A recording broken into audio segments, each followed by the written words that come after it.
right, all right. Let's do this. Hey guys, if you're just joining the stream, please make sure to hit that upvote button. I would really appreciate it. We could get to 50 upvotes. Can I ask for 50 upvotes? Is that too much? I know nobody cares about watches anymore, but still, let's just give that upvote. Don't be lazy, guys.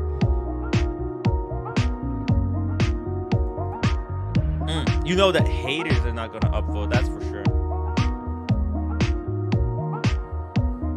So you have to do it. If you're still watching, I really appreciate it. And all I'm asking is to hit that upvote button. All right, guys.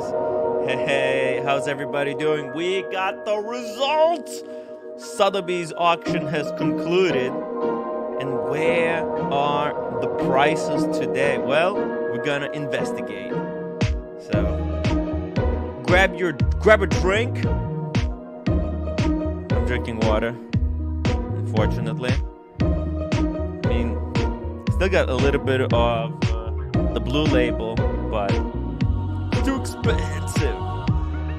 Right, maybe if I had a guest somewhere, maybe we could have a drink, but I'll just save it for now. Okay, let's drop the link if anybody else wants to join to see what is going on. Where is this crazy market going? Okay, here we go. Pull it up, Timmy. Also, I think part of this auction was the famous Stallone watches. Yes, they're part of the auction. So how did they sell? Did Stallone make a killing, or did he miss out? Did the boat sail already? Well, there's no bullshit here, just facts. All right, cut the music. There we go. Good stuff. Okay. All right, guys. So I gave you a bit of a sneak peek preview last night. We talked about some watches that are going to be auctioned off, and we also, by the way, we have another auction that's going to complete next week. So make sure to stay tuned for that. You know, become members, guys. It's hard. I don't know. I hate to break it to you, but it's hard.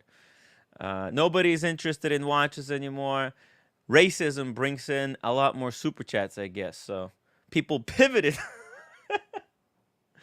Anyways, we've got some cool pieces here. We got the Tudors, the Rolexes, all the basic stuff. We got some good stuff.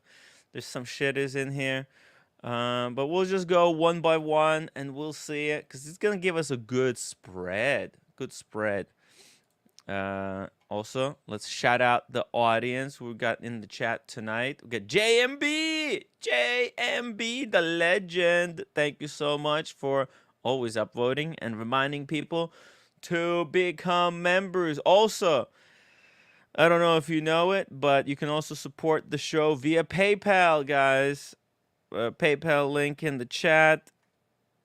Okay, that's it. I'm gonna stop begging you for money. Now let's talk some watches. Got the Tudor. First off, we've got the Tudor, the Black Bay 58. This is sort of the watch that I actually sold to one of my viewers. Shout out to Chris. Chris, congratulations. I even threw in one of those easy links for him.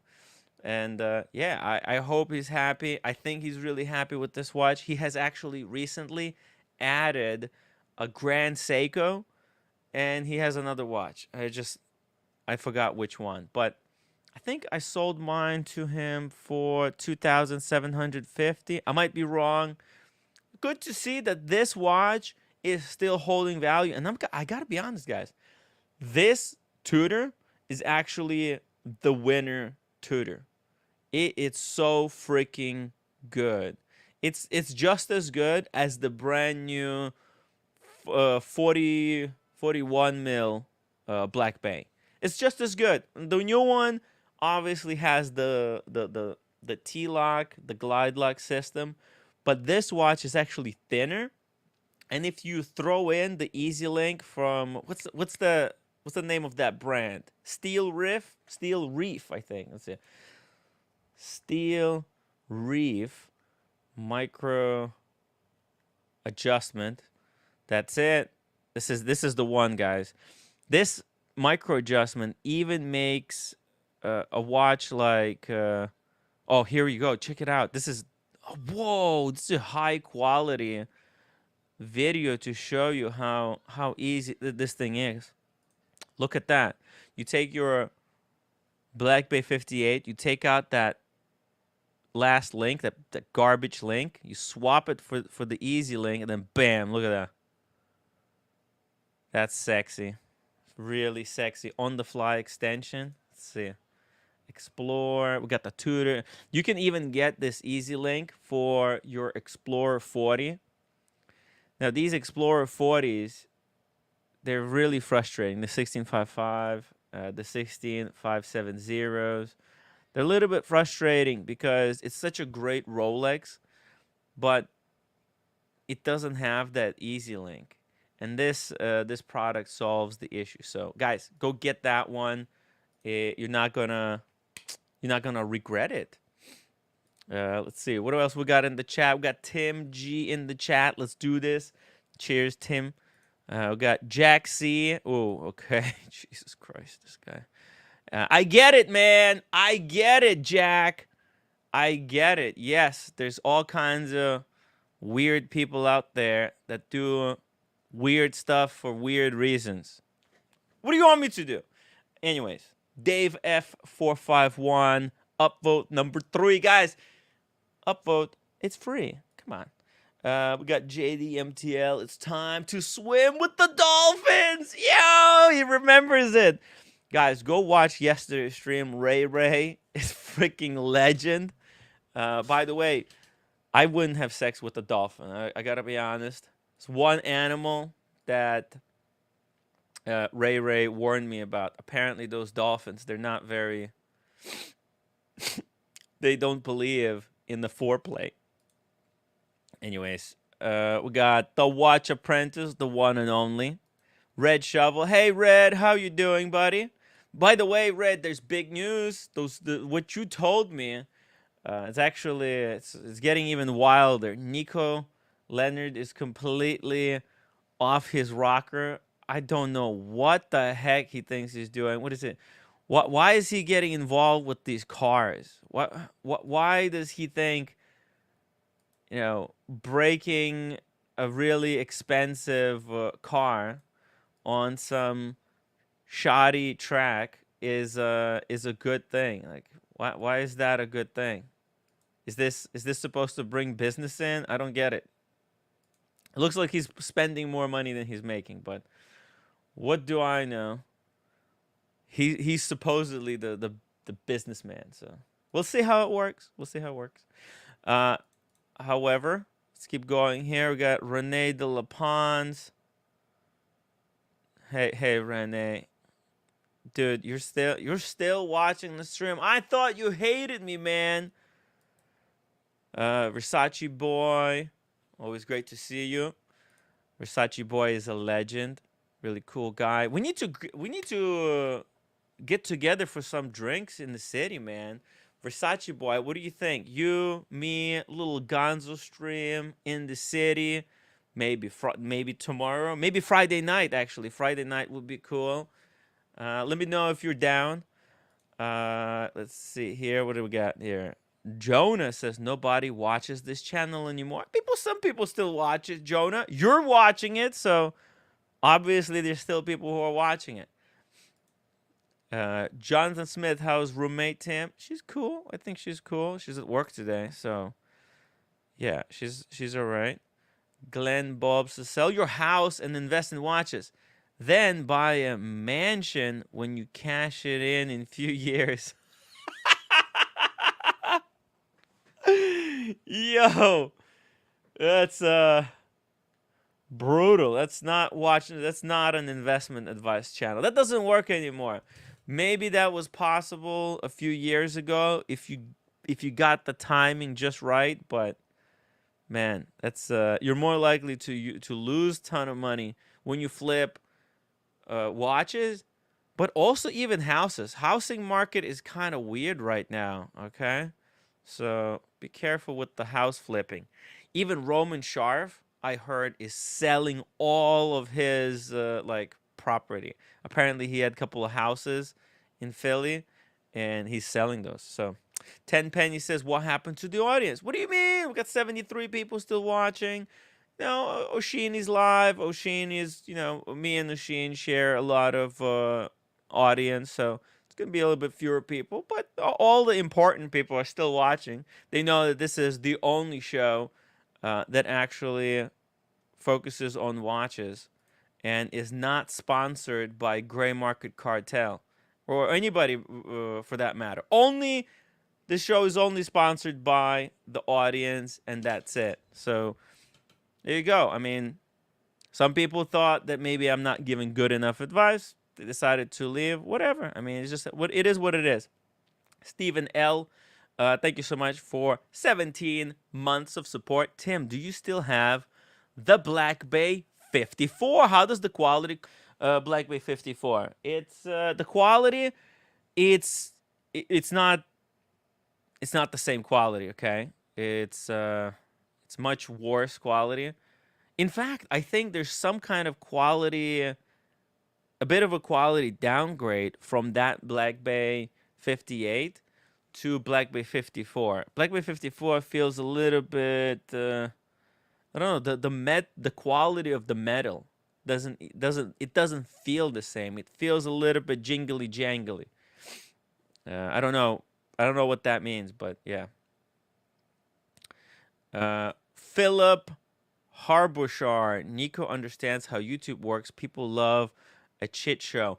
Well, yeah, you know what? Everybody said the Timepiece Gentleman knows how the internet works or the YouTube works. It didn't work out for him so well, right? Because as the market changed, he didn't change his spending. He actually doubled down or tripled down and increased the spending, and it backfired pretty bad. The Watch Apprentice. Oh, hey. Also, shout out to JBJB in the chat. Hey, how you doing, JBJB? Hope you're cool. Got APIZ. Who's Tim Hayden? The guy seems to be getting popular from his shitters. Tim Hayden. Never heard of the guy. Mr. Zero says, "Don't let the bastards grind you down." Keep through it. I'm not changing a bit. I'm gonna keep doing what I've always done. People can pretend that it's not, but that's to their own detriment, you know. Oh, here we go. Thank you so much, Sergio. Sergio just became a member, guys. Thank you so much. Hey, by the way, if you always contemplated of, have you always been thinking about supporting this channel, but have never pulled that trigger, let me drop the link in the chat. This actually makes it easy, so it will direct you straight to the page where you can become member. Become members and upgrade your membership. Okay. Wait. Bemember members? Jesus Christ. Become members. Okay. The link is in the chat. Let's start going through these pieces. Tudor Black Bay 58 holding strong. Very, very strong. Selling for $3,360. Very cool. I mean, it was estimated to sell between 4 and 6. I don't know where the heck did they get that idea, to 4,000. Who's gonna pay 4,000 for a Black Bay 58? It's the easiest watch to get on Chrono 24, I believe. Let's see, Chrono 24, Black Bay 58. There's gonna be 1,000 of them here. Let's go low to high. Okay, here we go. The blue one is really not doing well. I mean, there's someone in Japan for 2,600. All right, there you go. Japan seems to be having watches, selling watches at the cheapest prices. But okay, there's, what is it, CN? It's probably China or Canada. Well, okay, whatever. Well, here's one in UK for 2,800. Why would anybody pay? Oh, this is a blue one. Never mind. Oh, there you go. Okay, this is the cheapest one in US, 2,875. Okay, it's a little bit rough. Okay, so sorry about this. Whoa, Sergio! Thank you so much, mate. I really appreciate that, bro. Thank you so much. Holy crap, he just gifted 10 Tim Wright memberships. That almost sets me up for a whole day. You know what? There we go. Thank you so much, Sergio, for sponsoring today's episode, guys. Sergio. I mean, I'm gonna get a drink, okay? To your health. A little bit later when somebody jumps on the stream. Yeah, I'll just leave the bottle over here. There we go. Let's keep going. Sergio, check this out. There was a Hulk that sold for 18,000. Now, if this keeps going this way, I really, you guys know I really want Hulk. I missed out. I really fucked up by not getting one. You know, it was right there on the table. My AD offered it to me to buy, and instead of the Hulk, I went for the black one. What was I thinking? Well, back when I got my Submariner, I actually think these Hulks were really undesirable, because I remember somebody telling me that they could buy a Hulk for like 6,000 US. I think that's how cheap they went. Let's see. Rolex Hulk. Rolex Submariner Hulk. Let's see. If we go to the price, where's the price? Oh, I have to log in. Okay, give me a second. Sorry, guys. Let me log in. Gotta use my fingerprint scanner. Log in. Okay. What am I logged in as? Artem. Okay, here we go. Okay, I got it. Okay.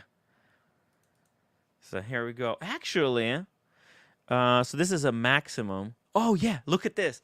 April 30th, 2011, Hulks were going for an average of 6,500.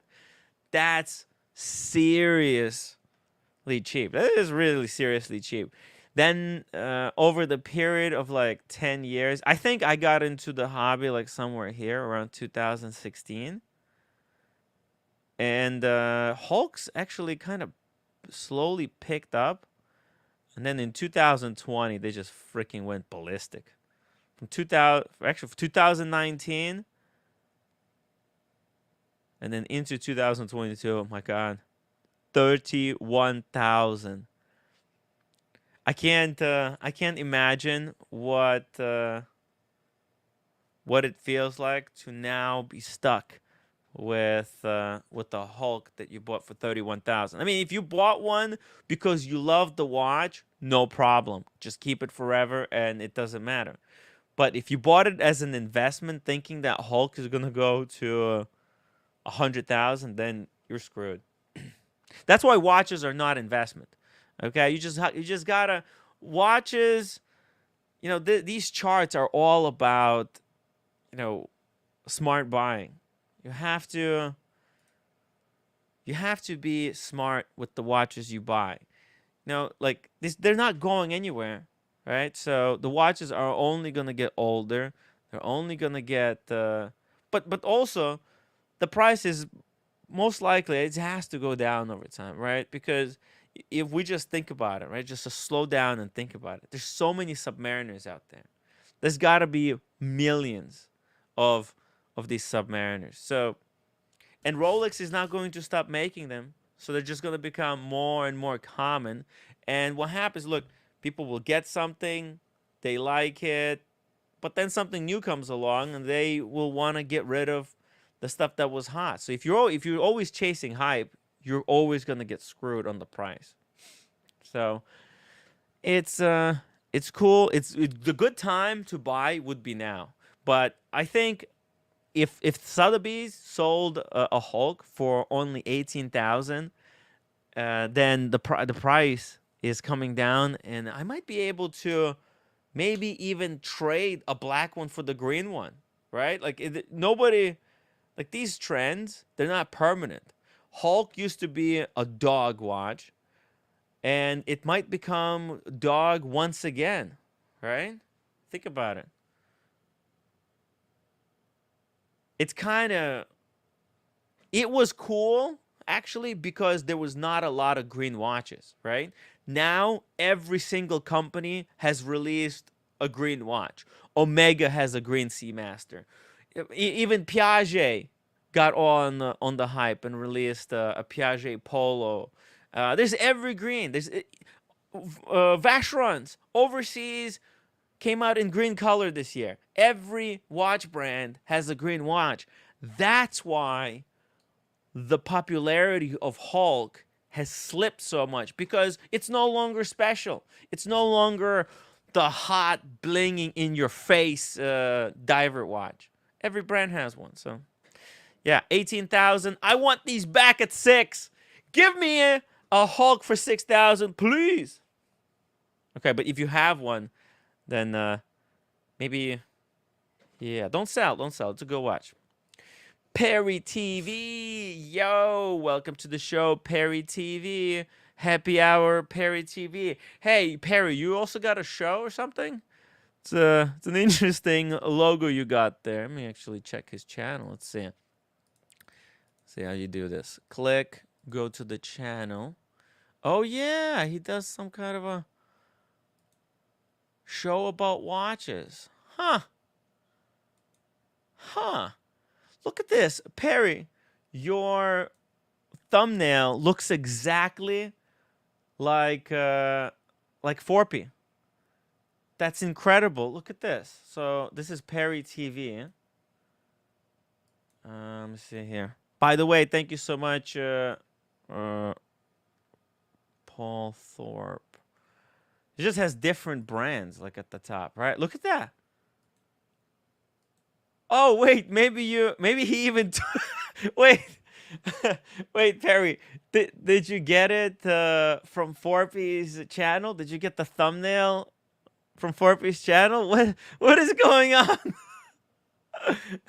What the heck? Giving people a voice. Are you doing a Thorpe spoof channel or something? Funny stuff. I'm not saying you believe in everything that Thorpe believes. I have no idea. I'm just pointing out that your channel looks very close to Thorpe, and I'm wondering how this happened. Anyways, funny stuff, guys. You know, sometimes you run into funny situations. APIZ says, JB, you be calling a Shein jock for hours online. No time for me. Cheers, JB. JB. Yo, what is going on? APIZ and JB are beefing. Jeez. Okay. Let's just keep going here, guys. Let's try to stay on track. I actually want to go through every single watch and see where the prices are kind of at. Here we go. Batman sold for 15,600. That's really strong pricing still, okay? And then we got a Panda Daytona going for 26,000 only. That's freaking cheap. Because they were going for 30,000 on other platforms. And then the Black Dial, the TIE Fighter. Freaking rest in peace, TIE Fighter. 21,600. Holy crap, that's cheap. That's... I can't believe it. The Black Dial Daytona is now going for the same price on Sotheby's as Pepsi on European Watch Company. Let's see here. Let's bring up a Pepsi. Timmy, pull up a Pepsi real quick just to show price comparison. It's bad. Man, those Daytonas, the black dial Daytonas are falling. They're falling like a rock. Pepsi. Pull it up. Here we go. Can we pull up a Pepsi on European? Pepsi. Okay. Hey, there we go. Oh! Sale pending. 20,500. There's another one for 20,900. And there's one for 21,500. That's 2023. Panda, what would you rather have, guys? A Pepsi or a black dial Daytona? Oh, the decisions. You never thought that the Daytonas were going to go for the same price as Pepsi's, right, guys? It's always been, people always been saying, oh, the Daytona. It's so hot. It was overhyped. Overhyped, guys. All right. Let's see here. APIZ says he's waiting for Red. Hurry up, man. Did Red Shovel say he wanted to join the stream? Let me drop the link. Link in the chat for Red Shovel. But I'm actually talking watches, so I don't know if Red would really want to join the stream about now. Okay. Red wants to talk about the dramas. You know who I have to get on the stream? This guy. Nico Leonard. This guy is a mess right now. Oh, speaking of mess. Yo, watch fan. Yo. G-Shock watch fan. What's happening, Tim? Yo, well. Tim, what's happening to the channel, man? It's fucking dead. No. No. Tim, you need to fuck it up, man. You need to go back to the Gonzo stream. Oh, actually, you know what? This Friday. Friday, I'm going to do a Gonzo stream. Oh, that's amazing. Yeah. Also, you need to go back to fucking calling people out. Like this watch-only watch and all this bullshit. You need to go back to basics, man. Go back to what you did in the beginning. Oh, yeah. Which people do you want me to call out? Whoever, man. Whoever? Okay. Just call them out. You know, I don't know. How did you do it in the beginning when you first started? When you left Archie and you did it on your own? I mean, well, look, I'm gonna have to build up some roster here because it's kind of tough to do it alone. But look, give me a little bit of time, right? I need to recover. I just had major damage done to the channel, right, with the whole betrayal it's all positive, stuff, man. you know, how are you gonna do it? How are you gonna do it? How are we gonna get you back? Well, you know what? I don't think I'm doing that bad. People are all You're doing good, man, but you know, it's gone a bit flat. Yeah, because it's actually story-wise. Look, it's not much happening in the watch market. We just had Watches and Wonders. I mean, nothing can beat Watches and Wonders. That was like straight cocaine, right? It's hard to follow that up, right? You can't go from Watches and Wonders. Now, you know, there was this London watch show thing. Yeah. I tried to go, right? But people just keep like fucking with me, and I don't really feel comfortable going to London. It freaked me out, okay? I'm a little bit spooked, if I gotta be honest. So I'll just take. Oh, that's all bullshit, man. They're not gonna do anything. I know they're not going to do anything, but it's also really expensive. And I you know, upon returning from Watches and Wonders, the channel suffered severe financial losses. Fair enough. Yeah, so I can't afford to do the same kind of shows as I used to. So, man, if I still had the, you know, the kind of income pre Watches and Wonders, I wouldn't give a fuck. I would have went to you know what? I would have ate up the loss. I would be like, you know what? Let's just spend it all, and I would have freaking went to London. But it's not the same. You know, I have to balance the finances, and it sucks. Tim Wright LLC is I almost filed for bankruptcy. You know that? It's hard, man. But at the 11th hour, you know, I had There's actually so many good people that came through. That's great. Yeah, That's great, man. That's yeah. great. I have still got so many incredible supporters. So I'm just I'm actually doing what I've been planning to do for a very long time. I'm cleaning out the house. You know, I came back. I'm doing spring cleaning. I'm getting all this shit out, right? And actually, you know, a lot of this stuff is worth money. So I'm selling on a lot of this, and I'm selling it before it becomes completely worthless as well. So I'm gonna sell all this junk that I had, and I'm gonna start focusing on flipping some watches. All right.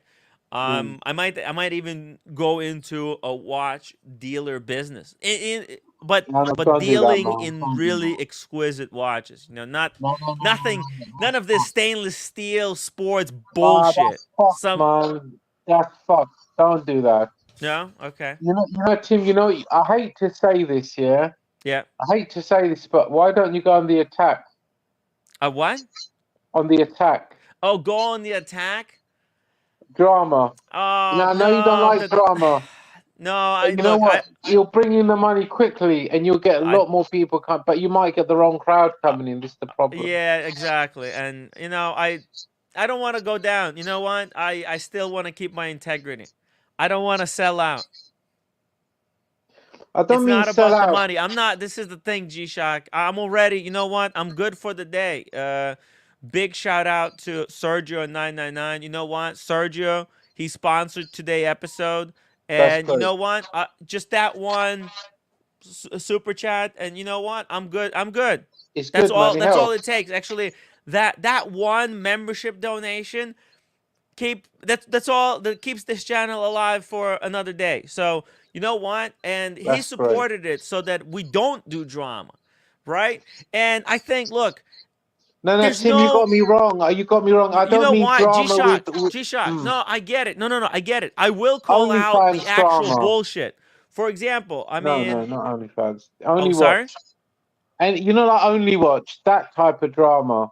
Calling out the grey Yes, market bullshit, that exactly, drama. That exactly. drama. I don't mean drama with other channels or Right, exactly. Okay, good. the stuff you were doing before, but you need to take it to from a 1 to a 10. You need to go after some shit. You need to get I the actually, interest. fuck, I got the file. I got the file. Wait, I got the file. Okay, I'm gonna be making phone calls tomorrow. All right, it's time we break this case wide open. All right, I think I'm just gonna rip off the band-aid and go for it. You know what?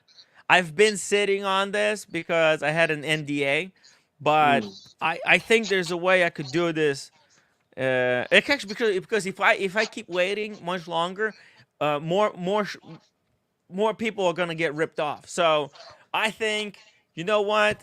Tomorrow I'm gonna make the phone calls and I'm gonna break it open. Okay? There's a big scam going on. All right? I'm just gonna tell you Break this. it open, man. Yeah. That's it. Okay.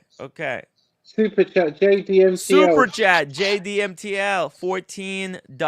G-Shock looks better when he sleeps. Thank you, Ah. JDMTL. Much appreciated. You too. I love you too. So yeah. Hey, Yeah. David Age. Yeah, we're not listening to his advice. There's no drama. I'm not doing drama, but there is an important kind of a crime that's happening right now. And other YouTubers, I think they know, but they're not saying anything. And I know I've got the evidence. I need to talk to the detective, you know, that works with that got the timepiece gentleman. I need to get that detective's information. If anybody knows, please email me, because I got something to report. So Anyways, what detective? What the we'll actually I'll start doing it tomorrow because Okay. it's pretty badass. I'm gonna invite some people on the show to What's happening with TPG go anyway? He's still public. in prison, isn't he? He's still in prison, man. And when are they due to do his hearing or whatever? Was it September or something? Yeah, I know, right? It's months. I think it was Month. 10 months from when he was caught. So I think around August. And he can't get bail, can he? No, because he filed for passport 2 months or like a month after going public that he's a thief.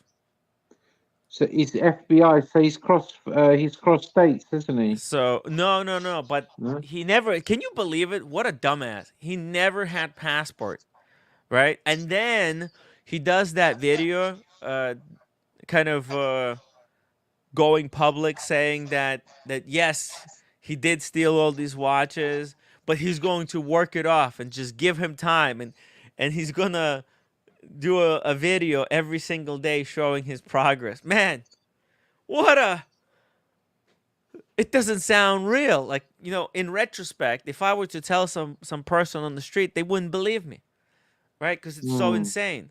Yeah, but in the UK, everyone has, by law, has to have their passport.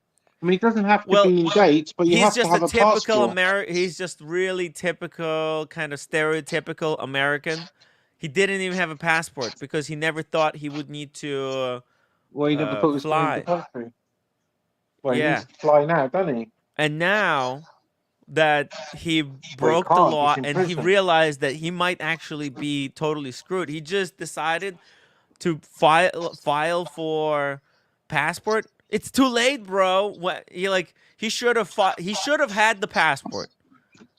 He should have gotten the passport 2 years ago or 5 years ago or whenever he was 18. Like, it's just good to have a passport.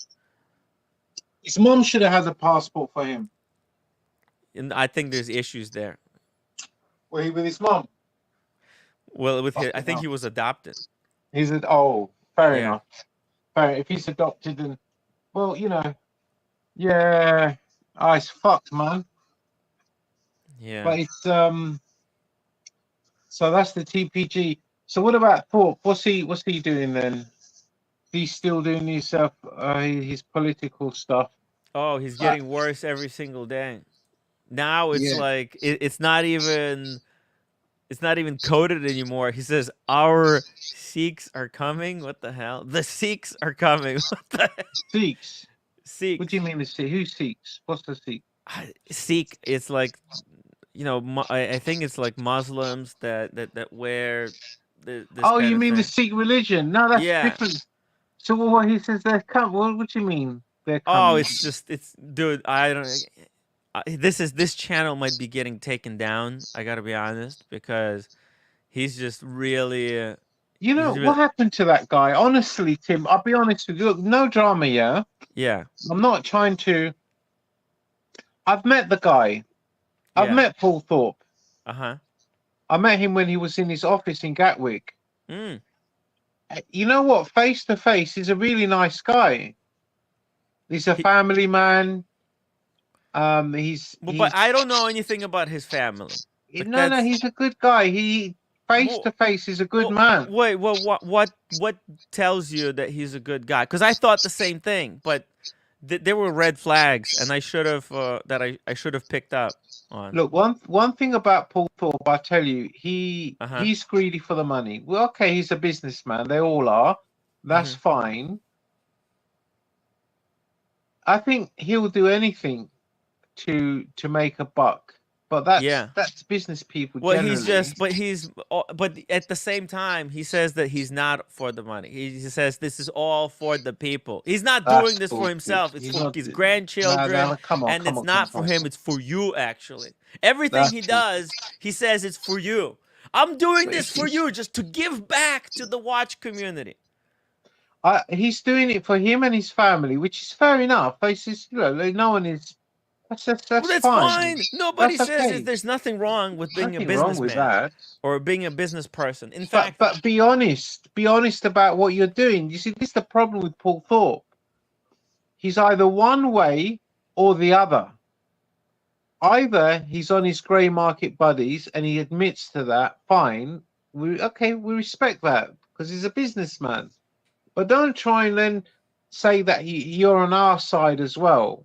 You're either with them or you're with us. You know, I remember him in his early days when he did his channel, and his channel in the beginning was nothing to do with the watch dealers. It was to do with us. But obviously, we don't pay like the watch dealers pay. Mm-hmm. And he crossed over. Well, no, I mean, every time at every single turn, he had some kind of a business thing going. Okay, at every turn, he had, for example, when I met him, he was doing his channel. Obviously, he's not getting so many views to be able to kind of get a lot of money through Google Ads. But he exploited the fact that, oh, hey, you know what? Yes, I don't get a lot of views, but the people that view this stuff, they have watches or they're interested in buying watches. So this is a really maybe like a wealthy demographic. And so what he did, he then sold this concept to gray market dealers, friends, right? And promised them to drive traffic to their websites, to their businesses, of people that will potentially buy watches, right? And he called it the Trusted Dealers Network. What the heck, Trusted Dealers Network? Jim, I swear that has nothing to do with Trusted the customer. bullshit. It's all that. Those are the people who are sponsoring his channel, but he calls them the Trusted Dealer Network. Get the heck out of here. You know? I mean, it went from one disaster. You see, the thing is, I believe that these guys, look, they should have just stuck in their shops. They shouldn't have gone on YouTube. But he was. I know where his shop was, and I walked past his shop many times. I wasn't really into the game back then, but he had a really lovely shop, really decorated well. He had this. It looked stunning. His shop. It was in Sussex, and you know, the circles he was with, the people he was with. Look, I don't believe that any watch they sold was serviced, and that's all nonsense. But the thing with those guys is that the reliable ones, if there was a problem with the watch, they were sorted out. You know, if there was, but generally there were within their group of people, they were okay. The problem arises when he gets mixed up with TPG. He gets mixed up with Nico. Turn the boost on. But that's because he wasn't doing people. Just switch on and then the switch up in the air. Don't bother doing the timer. Hey, private gentleman, we can hear you. Private gentleman. Yeah, sorry, mate. Yeah, sorry. So this is the problem. When he got mixed up with all these people, with all this drama, with all this bullshit, all of that word of mouth trust goes out the window. I mean, there was no trust. That's the thing. That was just marketing. The UK within his network. He's just a marketing guy. This is what you have to understand. That's all he is. He's just a marketing guy. I agree with you. That on YouTube, yes, correct. But within his group, when he was operating, he was different. Think about it. Even the videos, the kind of videos he chose to make videos about, it was fear-mongering about how dangerous it is in London to wear watch. So you would think, at first, people thought that, oh, this guy is genuinely trying to teach us about that, hey, maybe we should be a little bit more careful about wearing a watch. And it is true that you should be cautious about wearing your watch because people do get robbed. But the only reason Thorpe was talking about that is because he saw a business opportunity. He was building up an audience that he then was, first of all, he was selling this audience to his gray market dealers, and he was priming them to then sell them a digital watch vault. That's all it was. He was just trying to sell a product to you guys. And look, this is why I feel like such an idiot that I believed that it was actually dangerous to wear a watch. I mean, you know how many statistically it's the same. It's equivalent of getting hit by lightning. Well, Like, not well. Actually, in London, it is a little bit dangerous, well, but a little not bit. to the Okay, it's a extent. little bit Not to the more. extent. Not to the Okay. extent he But was if you're saying. careful, if you're not a total If you're jackass, careful, exactly. What cover your watch? yeah. If you cover your watch, your chances of getting robbed are drastically reduced. But look, I mean, look, people like John, what the guy in Edinburgh, is it Jonathan? And people like the guy that works for his brother, father-in-law, what's his name? David something. David Khalil. Oh, hey. Well, speaking of David Khalil, welcome Django. David Django, Hello. how are you doing, sir? I'm good, thank you. How are you? Hey, I'm kind of fucking G-Shock watch fan. Got me all riled up here about Thorpe. Give me This the has lowdown. triggered me so bad. I gotta be honest, like Thorpe really knows how to get under your skin by posting something fucking stupid like this. It's a shame he didn't go on. I'm gonna be devil's advocate. I've literally just joined. I don't know what the conversation's been up to this point. I mean, we're talking about the downfall of Paul Thorpe and basically how we came to realize that this guy is a fraud. The problem is, right, and I know it's very it's quite profitable when you rely monetarily, maybe not rely, that's probably the wrong word, when you benefit monetarily from a platform built on interactions from people on the internet, you tend to get the sort of people that post what I like to call hate bait. I don't know if that's the correct word for what we're seeing here, but it is contentious. And the problem is, it's I have no issue with pride. Don't ram things down my throat, but I do what you want. I don't care. Live and let live. As far as I'm concerned, I really couldn't care less. With the greatest of respects, I couldn't care less. It doesn't affect me, right? But when you post stuff like this, I feel like it's not only an unnecessary jab at that demographic, it's also it's like what someone said to me on here once. It's an overcorrection. Do you know what I'm saying? It's like there's really no need to take a jab at pride. Like what's that got to do with anything? It's I don't know. That's just from looking at this picture. That's what I get from that picture. It's what this is. It's like he wants to say something, but he wants to say it with plausible deniability. And it's all about like, hey, are you going to? Because what he wants he wants people to take it the wrong way, right? He doesn't even give a shit about this stuff. He just wants the views. He wants the popularity of his channel. He wants the viewership. He wants the success.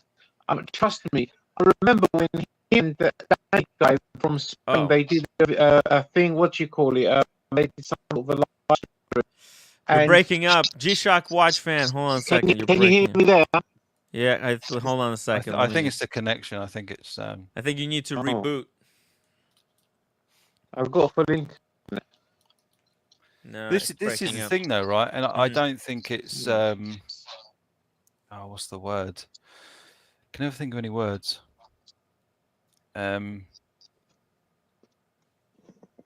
Yeah, it's completely skipped my brain. But it's not limited to Paul at all. I think it's a wider issue that people post quite contentious things with touchy subjects on the internet with the idea that it will get a reaction from both sides of the argument. I think that's the problem. And that's what the internet is based upon, and it's very profitable and it makes a lot of money. So wanting to tap into that much money. I mean, you can't be making that much money from the views because he's in a different genre now. See, when he was in luxury watches genre, you actually get a lot more revenue from your clicks because it's a different CPM. Well, yeah, it's interesting you say that. It is possibly like a completely different demographic, you could say, because I had a workman here not too long ago, and we were chatting away just about unrelated stuff, and I can't remember how it came up. I think it was some sort of political discussion we were having, and he was talking about things that may be considered far right in some people's eyes. Mm-hmm. And just out of morbid curiosity, I said, "Oh, have you ever heard of Paul Thorpe?" He's like, "Yeah, watch him all the time." However, if this content wasn't here now, that guy would have never heard of him because it was all watches, right? It's all money, it's all views. That's it. I mean, arguably, the watch stuff has very much calmed down now.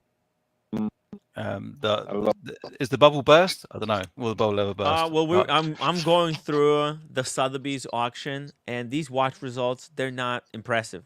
Okay, I'm not impressed. Look at this: an 116520 Daytona for 15,600 stainless steel. That's cheap. Cheap. It's going back to what it was 10, 15 years ago. That level, you would watch, and it would take 5 or 10 years for it to actually start to make money. You wouldn't make money if you was to buy a watch and sell a watch straight away. You would lose money like you are now. It would only really be guaranteed to get your money back after quite a few years. I think it's going to go back to what that was. That's how it was about 10 years ago. Okay. Hey, G-Shock Watch fan, you have to reboot. Can you hear me now? No, you have to reboot. No, it's no good. I'll reboot, yeah? Yeah. Sorry. All right, let me come back. I'll come out and come back. Put the link. I dropped the link. Sergio put an interesting comment in the chat.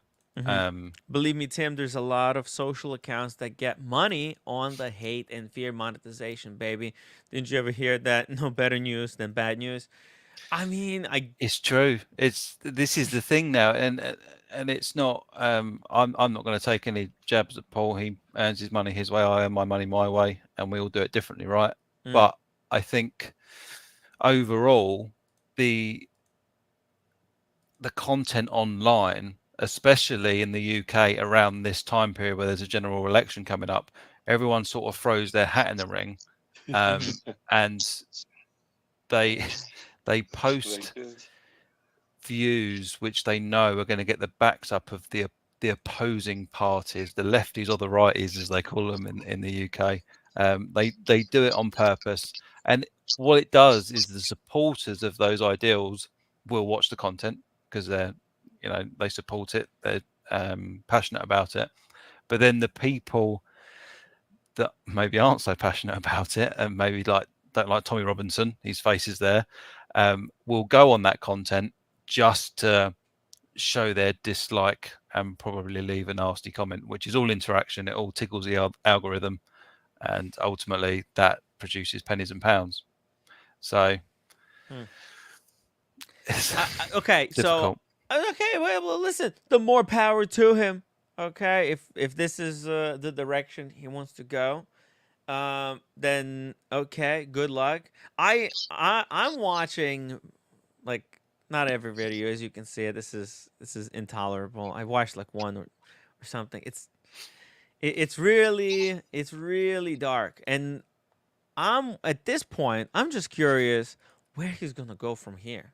Okay, because the politics stuff, especially the direction he's going in, it just feels like Tommy Robinson is not really going anywhere politically. That movement does not have very great following. I mean, it's possible that it's going to become significant. I mean, that would freaking blow my mind. Well, this just is the doesn't thing. Look like. Yeah, I mean, as far as this movement, as you say, is concerned, there's a post just below this one that you nearly scrolled down to just then. This Nigel Farage character has what is Nigel Farage? Yeah. What about the Nigel Farage? He's taken over as the leader of Reform UK. Didn't he try to win elections like 8 times or 10 times? Something like that, yeah. Succeeded? Yeah. But since he's taken over, because Nigel Farage came out of politics and almost became like a celebrity. Like he was on something the other day, I can't remember what it was. I saw him, he was talking about how he was out and about and people wanted selfies. He's been on the TV in the UK. So he's almost got a celebrity status. He's like a right-wing celebrity? Yeah, he's not not almost a politician now. So him coming in and standing in for reform and he of course will be he's prime minister if they get voted in. What does it mean? No, he's been part of many parties over the years, but Reform is one that he's spoken about and one that he shares allegiance with, if you will. But he's now heading up that party. So if they are voted in on the off chance, then he will be prime minister. What is their likeliness of winning? Well, since he took over, if polls are to be believed, that I believe they're getting close to taking over the Conservatives in the UK, which is the big right-wing party in the UK. How true that is, I don't really believe any of the poll stuff. I don't really believe any of it. But they're still far away. Until the fat lady sings and they say this is who's won the election, I don't really buy into any of it. But yeah, like I say, the guy that was heading it up, I think his name is Richard Hurst. He wasn't really well known, and I think that's why I was struggling to get traction. The politics, guys, in UK, it's embarrassing. Okay, you guys. Politics in the UK? No, I would agree. UK, I would agree. Yeah. You guys don't know what the heck you want. You guys have one of the greatest countries in the world, like from visiting. It's such a great place. Yeah. But the shit you choose to argue publicly about is completely fucking irrelevant. I mean, I don't argue. I like to put that out there. I mean, but the stuff that comes up to the top, right? The stuff that gets covered by the media. Yeah, the stuff. My God. This is the thing. Yeah, but the problem is, and it ties into this issue that we were discussing previously, is that they only show the worst of both sides. They never show anything in between. It's the same thing here. You know what? Yeah. They just do it to create animosity, because as far as I'm concerned, they want a few things. Governments want a few things. They want they don't want big burly blokes knocking about that are hard to control, right? They want easily controlled population. With schooling, they want data entering robots, and ultimately a country that is completely divided without their intervention is easy to manipulate. So not only have we now got left wing, right wing, and maybe some people down the middle of the road there, we've also got ethnicities, different cultures, of which no one seems to like each other if the news is to be believed. So we're divided in more than one sense in the UK. So to get a clear vote and a clear us against them dynamic going on ever is ultimately nearly impossible now. I can't believe you guys have a portion of Congress that's like that they're voted in just because they're like Tories, but this is the thing, like because they're big landowners or some bullshit. If you look at, like, how is that? Are you for real? Like, is that true? It can't be true. Tell me it's not true.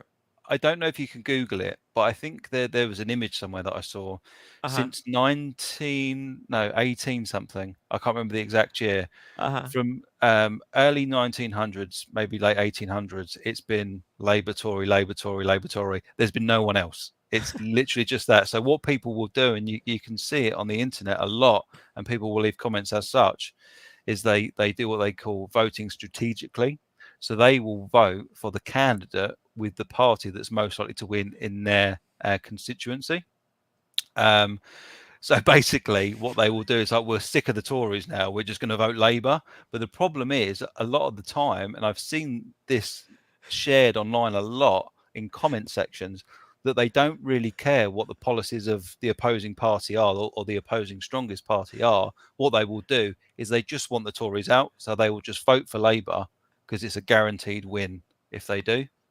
So it's like, we don't like this person, we're not sure on this person, but we're going to vote for him anyway because we really don't like this person. Jesus. So it's like, you're just voting for the same old shit year on year.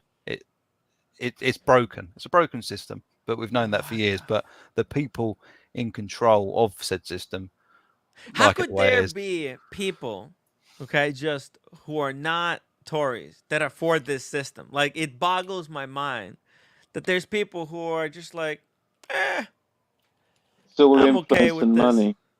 Madness. But this is the thing. It's all about the money. It's become way too profitable to be a politician.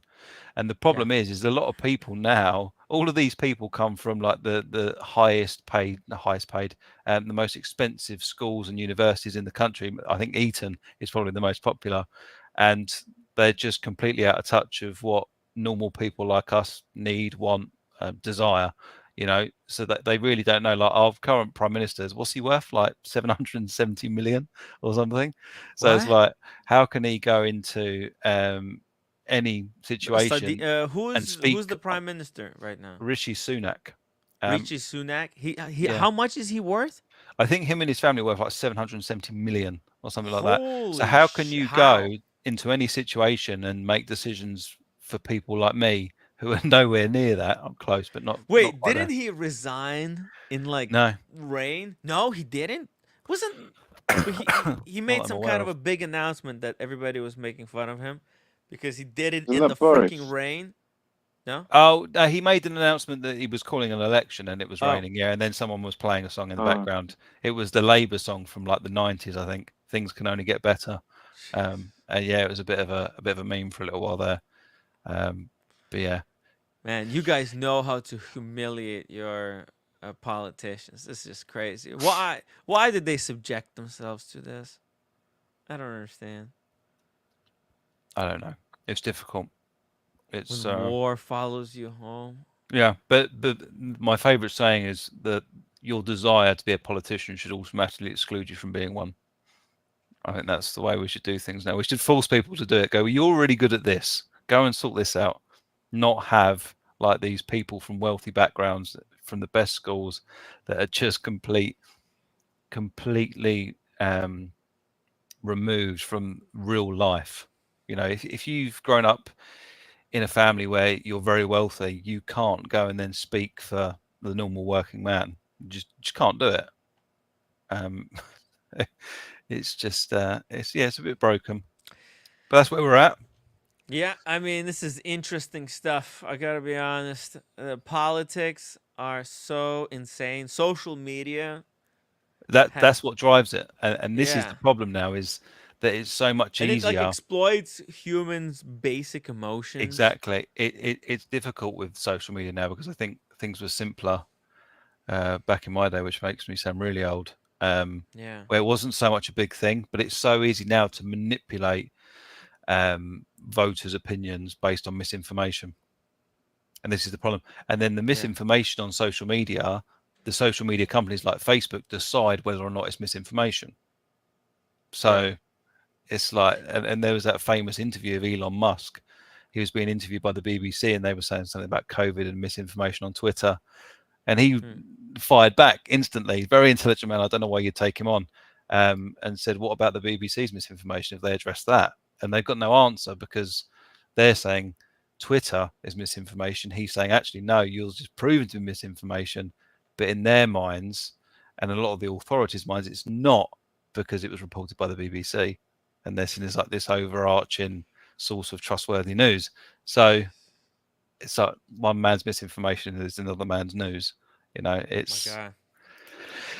Yeah, I mean, that's the problem. A lot of people, they have poor like critical thinking skills. Like it's just it's. Yeah, it does feel like and then they watch a certain video that exploits somebody's certain inabilities to be able to distinguish certain things.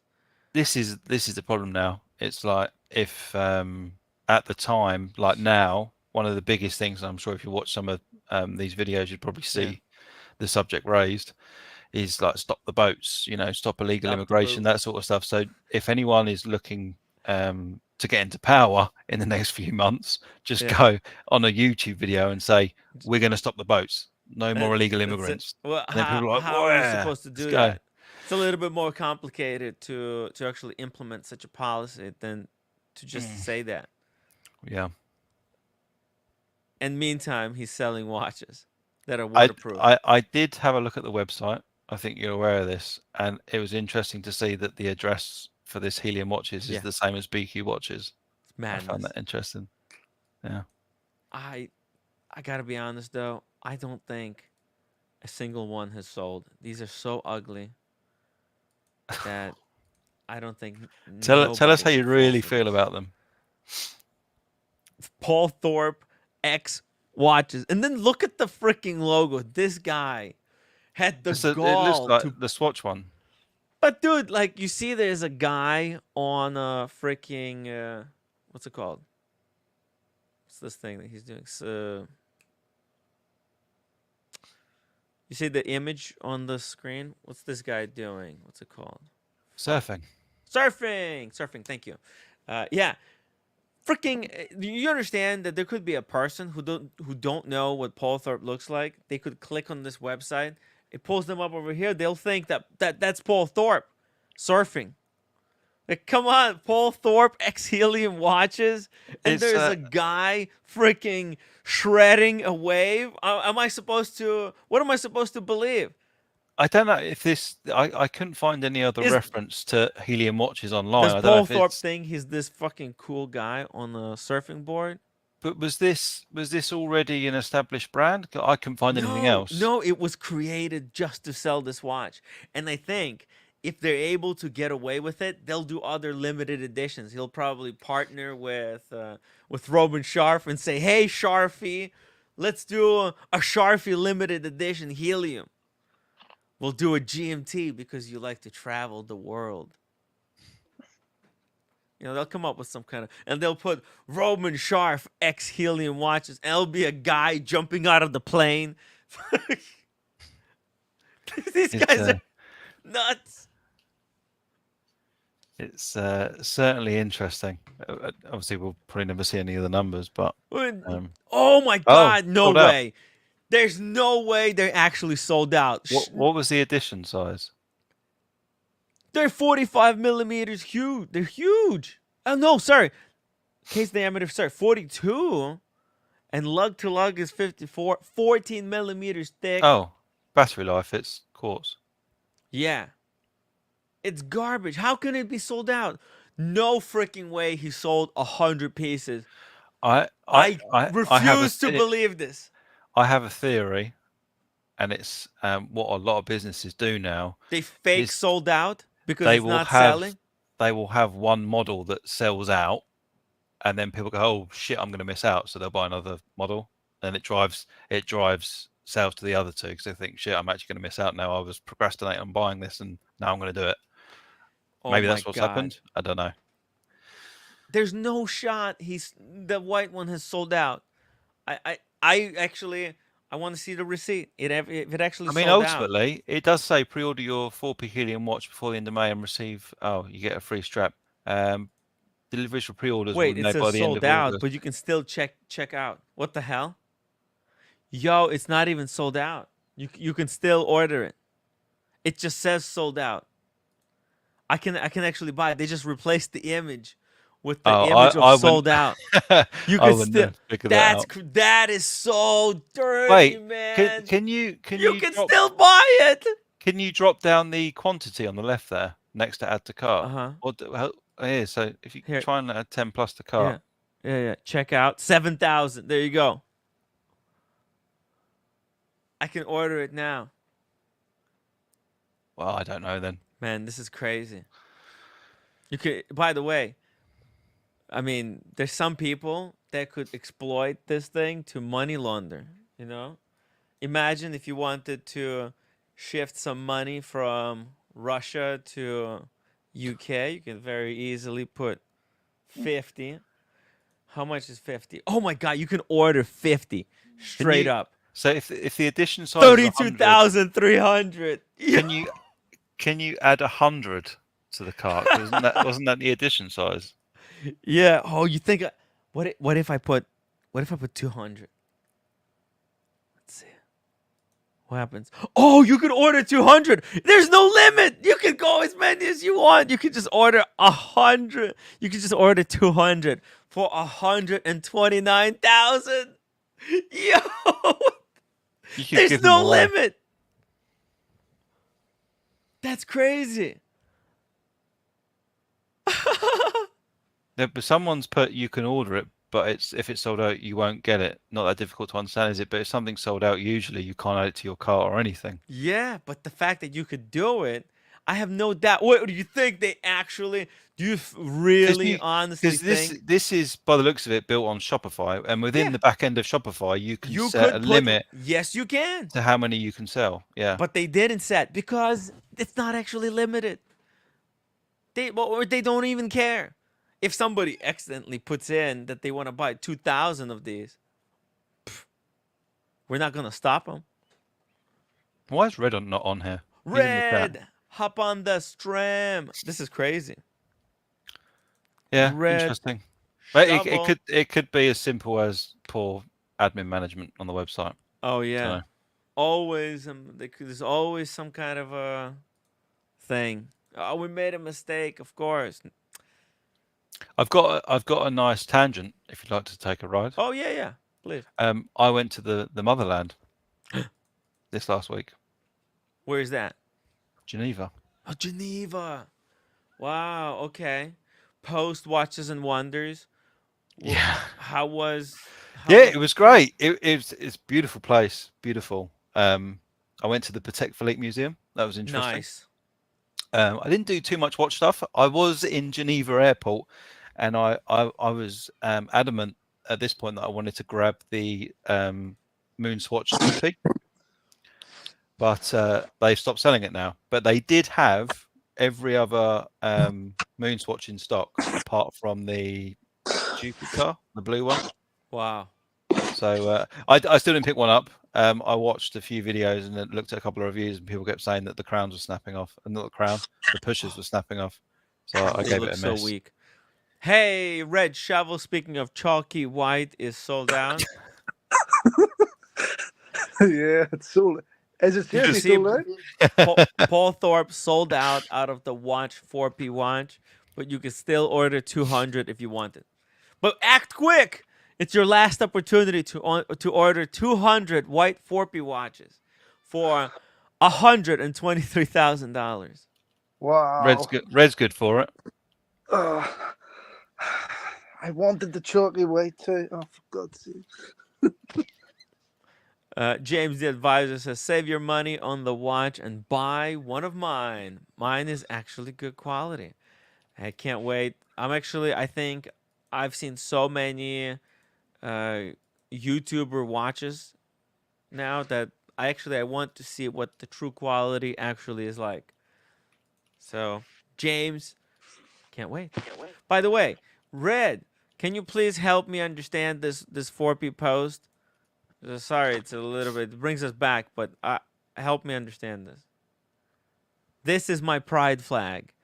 But isn't this a British flag? Yeah. Is 4P saying that is he coming out as gay? I don't get it. Fuck, sorry. No, he's saying that, that's his, is he saying that all Brits are gay? What is he saying with this thing? I don't get it.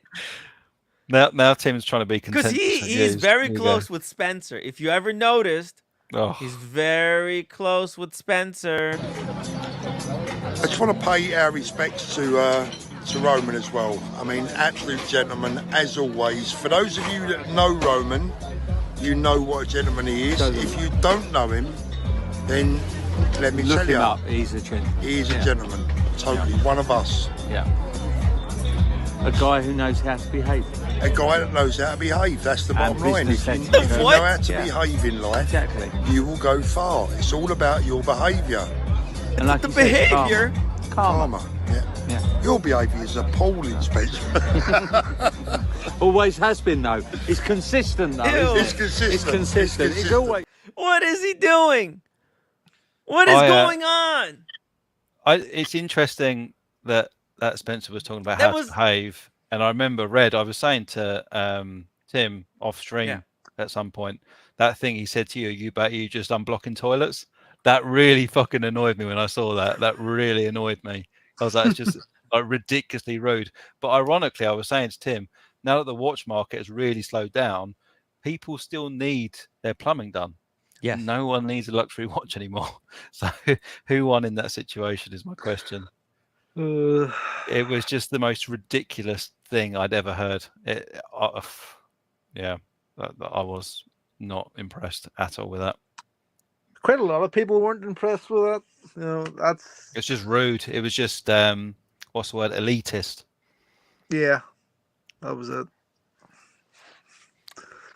It's wild. But stuff. as for the flag, Tim, as to the flag, I think he's just saying that, you know, he has pride in the, you know, in the Union flag. You know, that's his, you know, pride flag. That's the problem is, though, I completely agree with what you're saying. But this is a jab, and it will be maybe it's not. But it will be taken this is jab as at a Pride jab. Month. Yeah, it will be taken as a jab against Pride Month, and you it see, will I cause wouldn't. contention. You see, this is my problem. You know, like with Paul, I wouldn't put things like this up. Okay, you can be proud, but you know this. I thought he was coming out as a gay. Tim, open on the Pride Month. Open up the comments on this. I guarantee you they are contentious at best. Okay. Does he want the comments? Yeah, look at them. 12k likes as well. I mean, okay. Should be hanging all over UK to let people know that they're guests coming in and respect its values and not try to change it to suit them. Very interesting. And then there's another guy that says, vote reform, save Britain, save our home. And then he's waving a flag. It's a black flag. And he's got muscles. Strange, ironic. There's another guy who says, how true. We should be proud of our fine country and its achievements. But under Stramer, nothing will improve and our way of life will continue to be eroded. Vote reform. Let's push back against the woke two-party system. It's funny stuff, man. It's funny stuff. Man, I thought he was just coming out of the closet. I gotta be honest. So this is the thing, and you've just had a comment. Someone saying Labour is Thorpe UK's is an only old school hope. guy. In his old age, he decided to show the young lads how it's done. Did you see the comment? Labour is the UK's only hope. No, in your chat, not in that. In my chat. Yeah. It's See, now we're getting into the political stuff. I can't be doing this. No. Yeah, no, I'm not going to say where I stand either way, but this is the thing. It's Labour Tory, and we're in the situation it doesn't we're in now even matter, right? because of a mix of those two. So it's like people just hate whatever party's in power now and vote the opposite way. It happens every time, and we're stuck in a rut of just doing that every single time we vote. So nothing will ever improve. Can we break the what's it called? The cycle. We need to break the cycle, but unfortunately, we're not smart enough. Yeah, it's not going to happen in my lifetime. Not this lifetime. This generation, I gotta be honest with you guys. This generation, not very smart. Speaking from personal experience. Okay, let's get back to some watches. What do you think? I think I've had my fill of Thorpe. I mean, I don't know. We'll see. We'll see. Django, I got to be honest. You know, have you been watching American politics? No. We've got enough going on. Check the private chat, Timmy, when you get a second. Okay. G-Shock watch fan. Yeah, that's cool. It's all cool. Is there? Let's just check. No ghosts. No ghosts. We're just making sure that there's no ghosts in He's G-Shock stealing watch my fan. stick. He's falling asleep. Shh. Red. Not so loud. You're gonna wake up the G-Shock watch fan.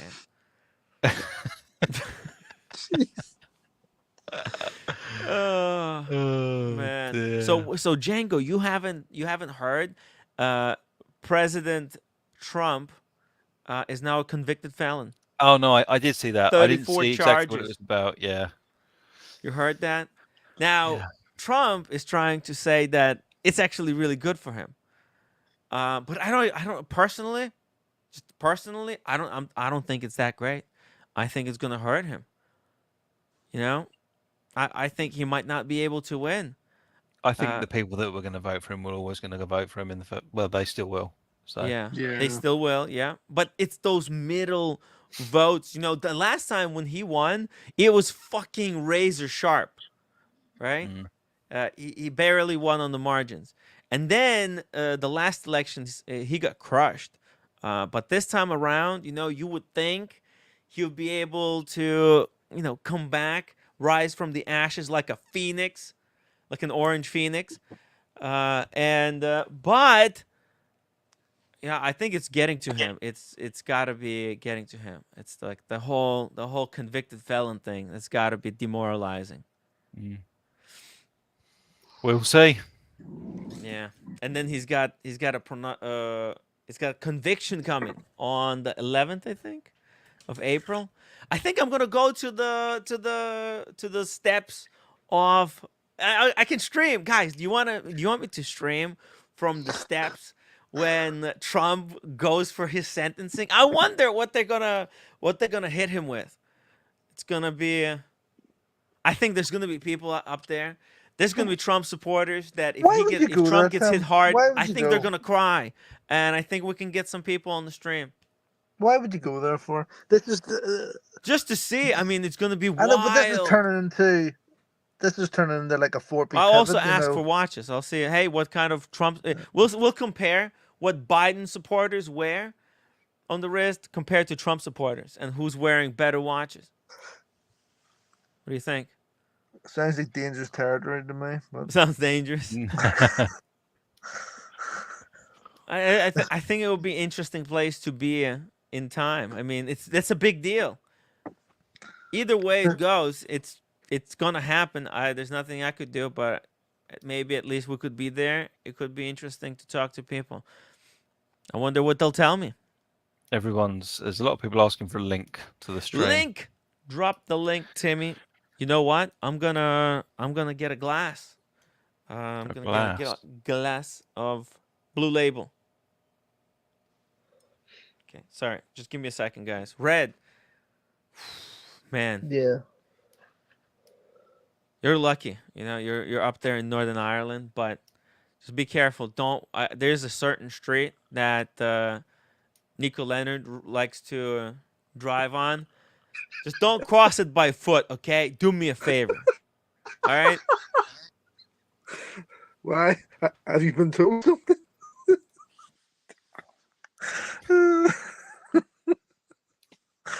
Oh, it's amazing.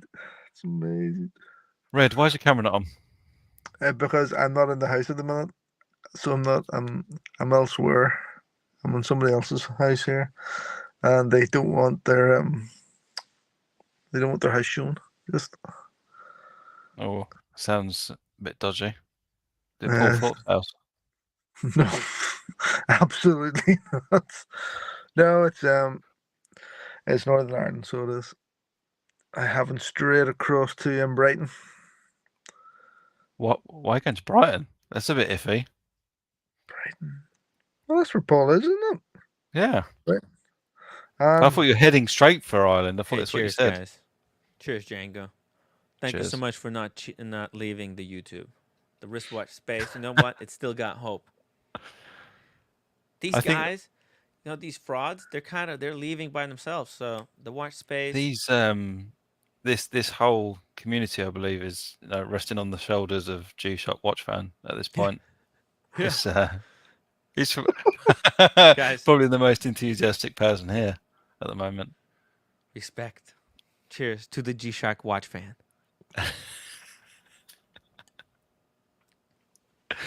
Wow. Oh dear. Man, the Blue Label, it's so good. Yeah, guys, this watch hobby, freaking hilarious. People are asking for proof of life for G-Shock watch fan, but I don't know if we can provide that. Let's see.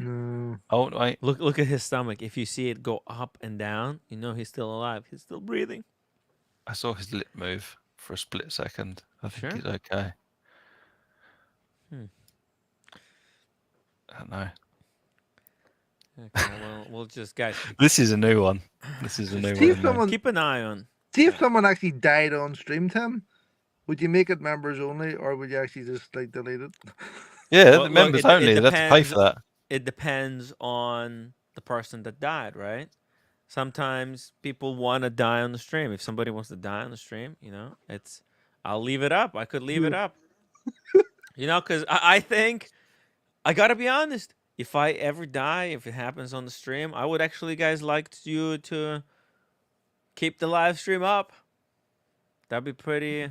You know, Tim it wants would to be a go. good life lesson for somebody Tim wants else. to Like, go oh like Tommy shit. Cooper, doing what he loved. Yeah, I died doing what I loved. And you know, with Gonzo streams, I gotta be honest, that stuff is dangerous. Someone just said the glasses make his dreams clearer. I mean, look, it's not like funny. It would be. You guys are thinking that it would be more animated than it actually was. It probably what would happen is I'll be just walking, and then you see from the back just a quick shot of a car. Let's say I get hit by a car, and then just camera flies out, and that's it. You wouldn't see it. It would just fly out, and then it would hit somewhere black. So what? So what? Is that a big deal? That doesn't sound exciting. The guy, do you remember the guy that, do you remember the guy that was hanging off the building for his channel and then he fell? That's not a good thing. No. Did he have a parachute? No. Oh. A stick was, that he climbed up on things and he was like hanging. I know those YouTubers.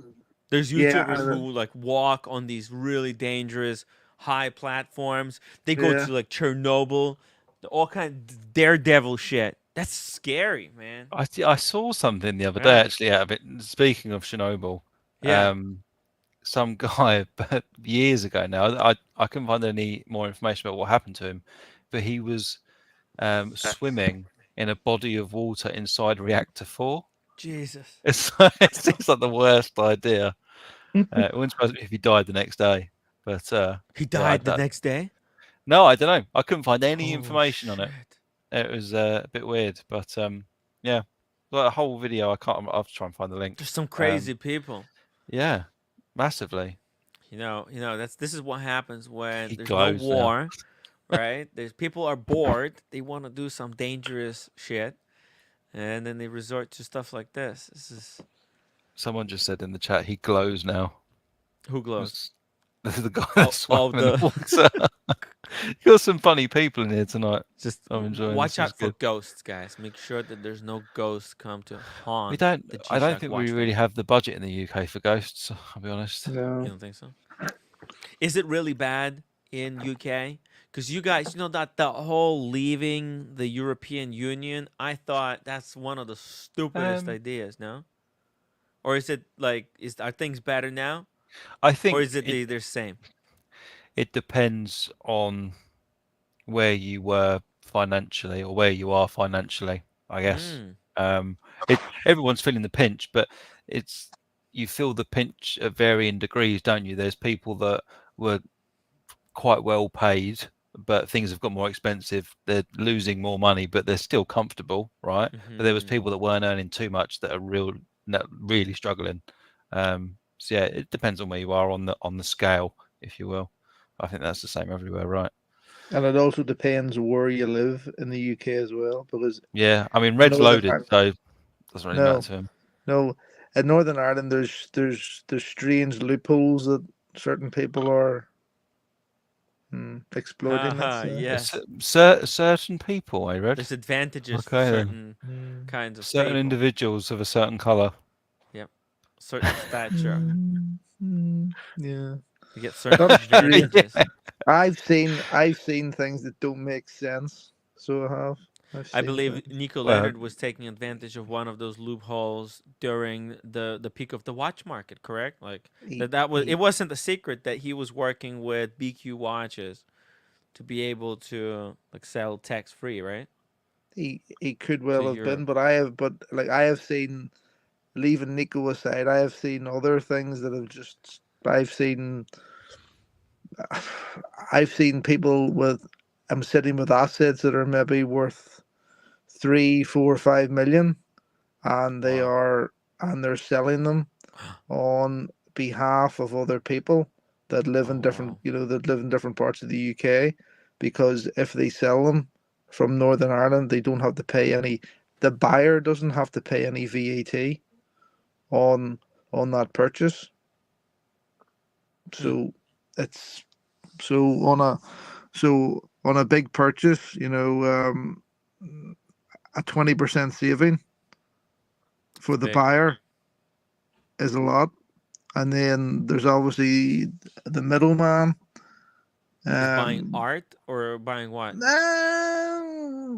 Things like that. High value items. High value items. Luxury goods. Not that I'm in any way involved in it. I just happen to be sometimes in places where you see things going on and find things out like this. Well, I mean, it's not surprise, Red. You do like your fine luxury goods, right? You like your Rimowa, your Mont Blanc pen. He's a sophisticated gentleman. Yeah, sophisticated. I'm gonna sell these Mont Blanc pens. I never use them though. Which ones? You want to sell them at a discount? Well, I've never remember the one. Do you remember the Star Walker or Star Liner or whatever it's called? You broke was away getting fixed. Yeah, broke, and it came back. It came back all fixed. And is it better now, or you don't use it since then? You're scared. I've never taken it out of the service case. Never taken it out of the plastic. Are you afraid? Case. Have you been traumatized? Yeah. I was traumatized by that. Traumatized. So you want to sell it for? I'll give you $100 for it. 100. Well, hey, this is the cheapest offer. I don't have the money to buy the stuff. Look, I even have one myself. It makes no sense. I have no money to buy this stuff. I already have one anyway. This chat is killing me tonight. Someone's just said, "Shovel, are you top and tail with G-Shock, man?" Hence my camera. Just fucking killing me tonight. It's brilliant. Oh, funny fuckers in the chat. Oh my god. Oh, yeah. Unbelievable. Sleepy G-Shock fan, can you talk a bit more quietly? I'm working on something here, boys. Okay. Just make sure to talk quietly, guys. Oh, God. Man. So his Billy Jeans says, you realize that companies like Apple are headquartered in Ireland. It's not just Nico, and it is legal. If you don't like it, change the laws. Yeah, Tim, can you come and change the laws, please? Well, you see, Apple. Amazing. Well, no, Apple's based in Ireland, right? And Ireland have a different level of a corporation tax than the rest of the UK. Northern Ireland still follows the UK in terms of corporation tax level. Ireland had a much lower one, so it's nothing to do with the law in Ireland. This was the sort of EU sort of loophole only applies to Northern Ireland on certain things. Oh yeah. Well, I'm for changing the law. That would be great, I think, for the world. Maybe not. I don't know. It definitely would be bad for Ireland because they're making a killing on this deal, right? They got all these companies located there. It's gotta be nice. It's actually a good place to be located, right? Isn't Ireland like the best environment over there?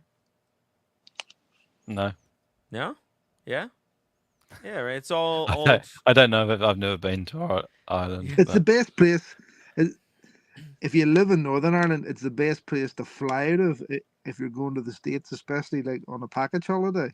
Mm-hmm. Because if you, for instance, if you book the same, let's say, holiday going to, let's say, in New York and fly from Belfast to London, from London to New York, let's say you'll pay $3,000. Whereas if you book exactly the same hotel flights, but you leave from Dublin, you drive down to Dublin and leave from Dublin and fly to New York, it'll only cost you half that. Wow. Because there's different tax laws. There's different tax laws from Ireland. charge the airlines far less. Like charge less for the for the tour operators like their work. So that's the way. So if you live in Northern Ireland, that is one advantage. You can just sort of like just drive across the border, just go to Dublin Airport, and you get a cheaper holiday. Nice. That's freaking amazing. Or just live in London. Either way. No, well, it's it'll cost you expensive more. to live in London. Oh, by the way, in New York, we're gonna have that new rule implemented that if you're coming into the city on the car, you're gonna be charged like some money. That actually was postponed. So, go for all the charging you money to enter New York City. Kind of like in London, right? When A you congestion charge? Wow. Yeah, congestion charge. They were gonna implement those kind of. Why anyone would want to drive around New York is beyond me. It's strangely ironic that they're considering implementing that. However, the United States buy pollution allowance from other countries. Just like madness. I've got to wake up my neighbour. Oh. Yeah, this is what I was laughing Travel at. with your plumbing tools. Have you considered doing colonic irrigation as a side hustle? Jesus. Hey, but Red, so have you been investigating a little bit more to that story you were gonna tell us eventually? Yeah. It's very nothing makes sense. Nothing makes sense anymore. Oh yeah, by the way, the Nico Leonard. No. Did you watch his video by the way today? It was like 5 hours ago it came out. It's just the one where he has wrecked the engine of a Porsche or of his white Porsche GT3 and then immediately purchases another yellow Porsche GT3 off the gentleman on the right hand side there, Mr. JWW. Yes. Yes. This is insane. That doesn't make any sense either. This doesn't make any sense. And look at this. He's also wearing 2 Ulysses Nardine freaks. It's just super spooking. Super pretentious. I mean, what is going on? I tell you what's not going on. I tell you what's not going on. A gym membership is what's Go not to. going on. Hey, Tim, I'm not supposed to make fun of his fat. Go to He doesn't like it. his previous video. There's a video that he done there just before this, where he actually buys a new watch in it. Oh yeah. Yeah, but Jesus. there's a point. Wait, in this one, in the Porsche GT? No, hold on, no. Go to his other channel. Another way he's got all these different channels like at the minute. And I want to blow up. Gotta be honest. Okay. Oh wow, latest video was 9 days ago. What's going on? I must admit, I've never been a fan of that's not it. This channel at all. It must be his other channel. It must be Nico Leonard Uncut. Uncut? Try that one. Yes, there. Right, fine. Right. Yes, one? that one there. Right. Okay. Why is he so fat in this screenshot? Right. right. Oh my God. Right. People in this video. Right. Okay. Right. I want you to go to. It's about 5 minutes into it. Right. And okay. One, the day one, picking up my new watch. Okay. Yes. Right. I want to see if people recognize the gentleman in the shopping center that stops Nico and starts to talk to him. Do they recognize him? Wait, whereabouts is it?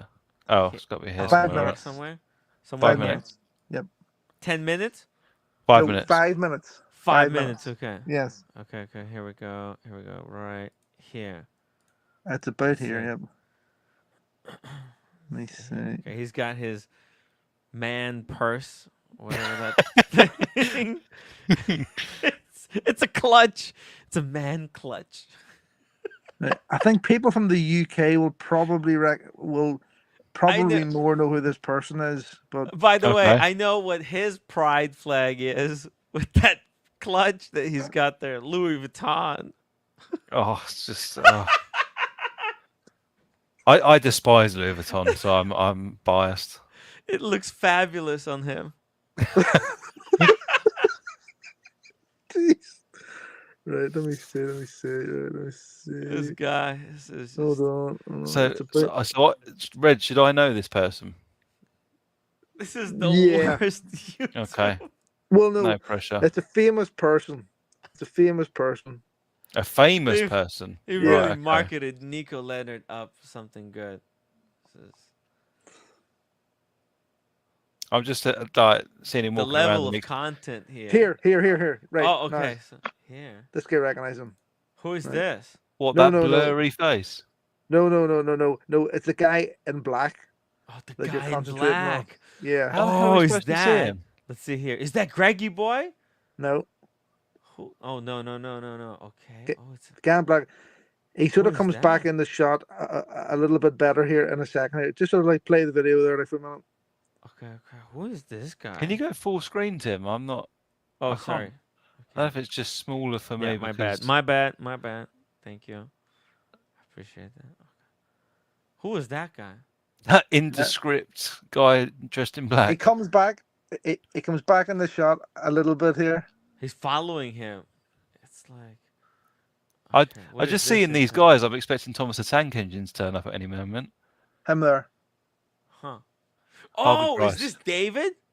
No. No. Okay. That if I'm not mistaken, and from what everyone else said in the comments, is Prince Nazim.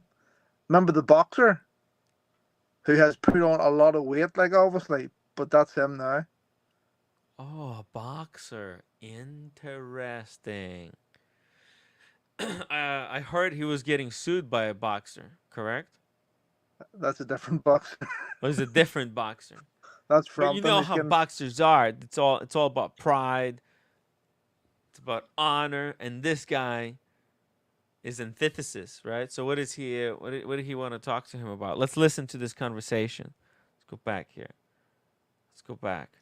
What do they talk about? Where's the toilets? Oh, Jesus! Wait!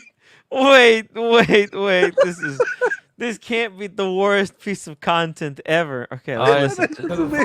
Oh, I did not realize this gets bigger here. Yeah, look at that. T-shirts are fighting for their life. How you doing? How you doing, man?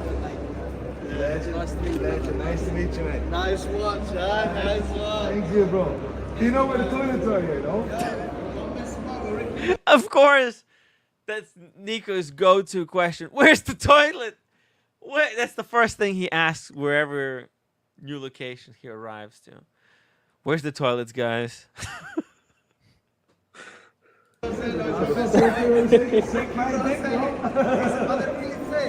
What? Yeah. Stuff really big. Yeah.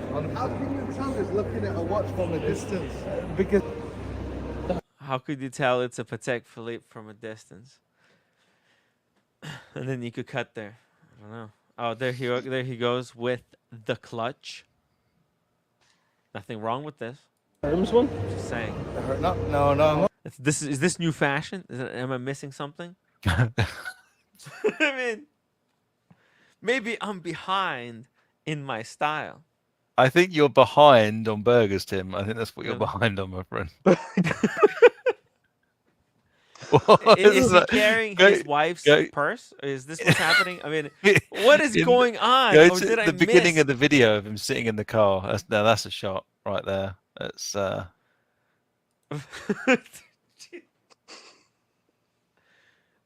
he fills up the entire car, man. I feel bad for a car. It's a very fast car for a very slow man. The suspension in this car will need to be completely changed after he. I don't know if I can laugh anymore, Tim. Yeah. Come on now. I mean, this guy. Look at this. Oh my goodness. I think he buys a watch here. He buys a watch here, so he does. Oh, okay. He buys an IWC. Yeah. Does he eat it immediately? Fuck's sake. Just damn. What just fucking hell? Okay, let's be serious here. All right, come on, guys. Try to focus. Oh. Let's be serious. Okay, so IWC, I love IWC. It's a great brand. Let's listen. Yeah. Especially shopping with watches you don't necessarily want to have each card around you. Exactly. You want some water? Oh, good. I got some. Engineer. It is. It's the silver dial. Ingenieur. Oh, they let him film. That's interesting. Okay. Maybe they had like some kind of permission. This had to be pre-authorized, guys, because whenever you live stream, they tell you, "Oh, we need to have a talk with the corporate." So Nico Leonard obviously got That's the just permission. for you, Tim. That's just for you to say that sort of. You think so? Yeah. You think he just walked in and they said, "Oh, okay, we'll let you." Okay, maybe they let him I really like the video it. titanium one. But this guy, you know, he's like, I don't know, he's a little bit defensive, I feel. Trying to get one. He took off his Richard Mille. Why not wear a G-Shock? You ever feel that? That's ridiculous. Oh, he wants to show off the he's like, Richard Mille. Here, feel my Richard Mille. Yeah, just wants to show it off.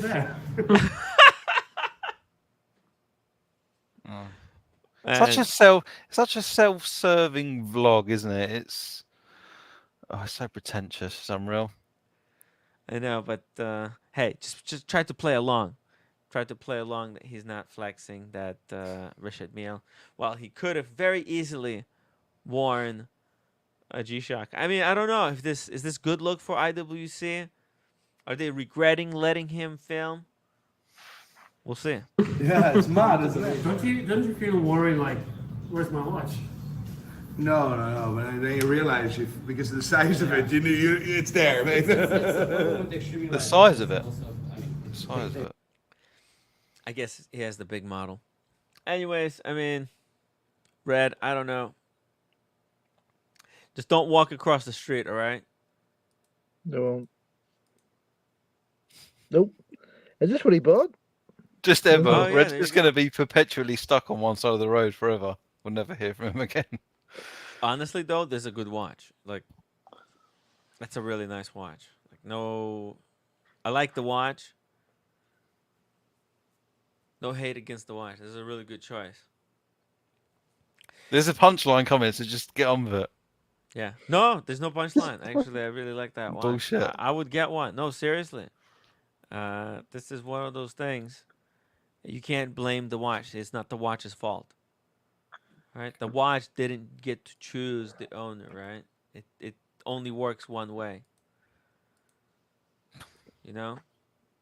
But you know, if watches were alive, it would be a completely different reaction. But still, that's a pretty good watch. The white ceramic IWC. It's incredible. No, seriously, I honestly, it's just I personally I want a different one, different model, but the white ceramic, it's a good choice. You have to be brave because if you touch your jeans accidentally with that white strap, it's gonna turn blue immediately. Yeah. Someone's just put in the chat, IWC, I want chips. I have an IWC, a Mark 20 green dial. I wish it didn't have a date. I keep telling them this. One day they will remove it and we're all going to be really happy. But until then, I'm going to keep petitioning. So what's this? John Doe's put Nico who thinks he's a boxer. What's that all about? What's the boxing thing about? Oh, I mean, what Nico is a boxer.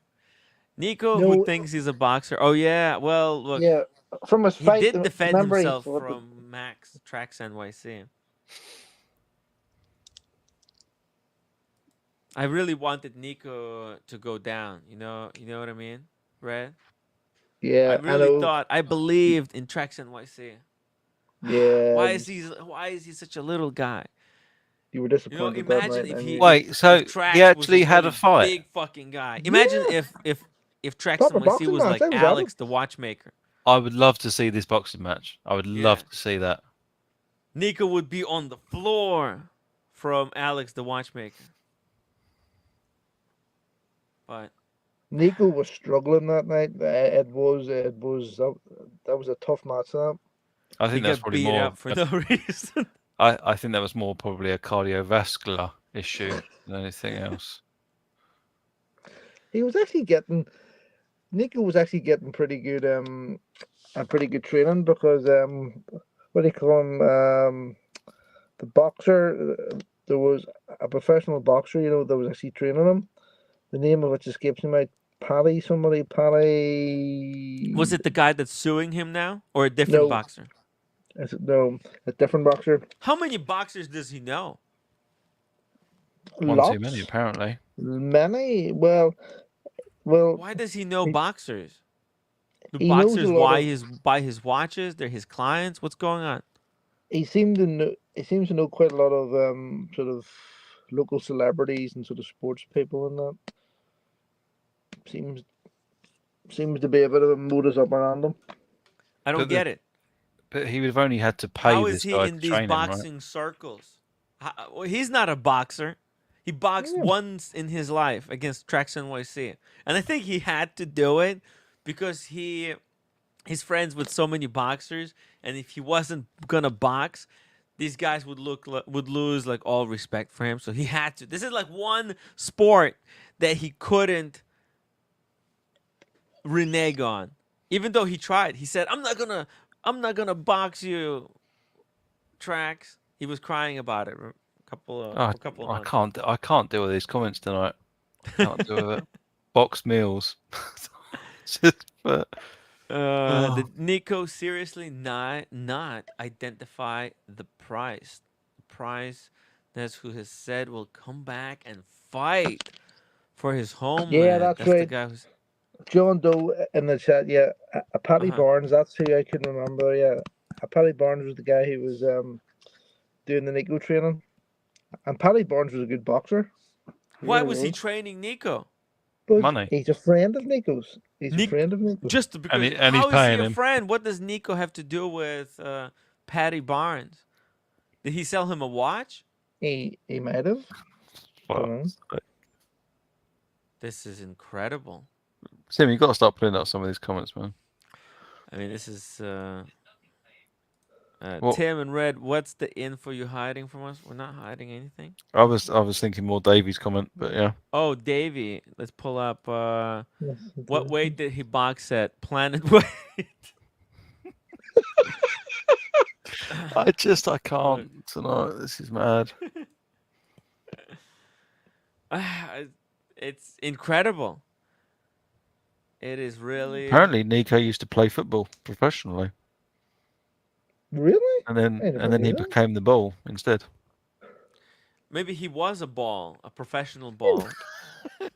Become a YouTube watch flipper. How old is he? He's like still a young guy. I thought he's younger than me. Isn't he like 28? Is he? He looks like a baby. He looks really young. He's older than that. I was going to say. Do you know how old he is? He looks really young. Like, really, he looks like a big 3-year-old. Like a big chunky 3-year-old. Chunky 3-year-old. He's just. I mean, I guess that's why he's 36. I just googled it. 36. Yeah. God, he's slightly older than me. He's 2 years older than me. Can you believe it? How was he able to accomplish so many different things in his life? That's the only question I have. Oh, God. A football superstar, watch, like super vintage watch expert. Geez, watch fan is back. Sorry, I just woke up. Watch fan by accident. Sorry, watch fan. Oh. Guys, I'm gonna go to sleep. Hey, watch fan. Good night. Good night. God bless. Okay, make sure that the nightlight is on. Okay. Okay. And he's going to sleep now, by the way. No. Someone you never know. when Hippo Leonard. I just Nico Leonard. I mean, he's unbelievable. This character. I don't understand it personally. I don't get it. Yeah.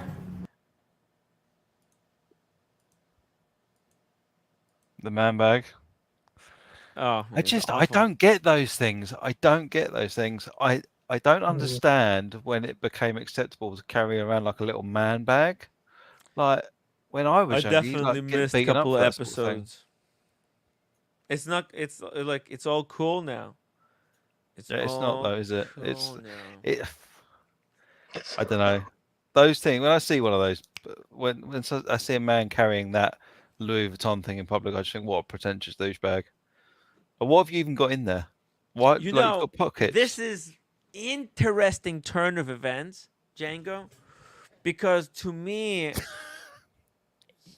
So someone just put man bag more like ball bag. Look, the vibes I got from, because I met Nico a couple of times, right? And the vibes I got is that he's a little bit anti-pride flag, if you know what I mean. If you get my drift. I feel less bad about poking some fun now, if that's the case.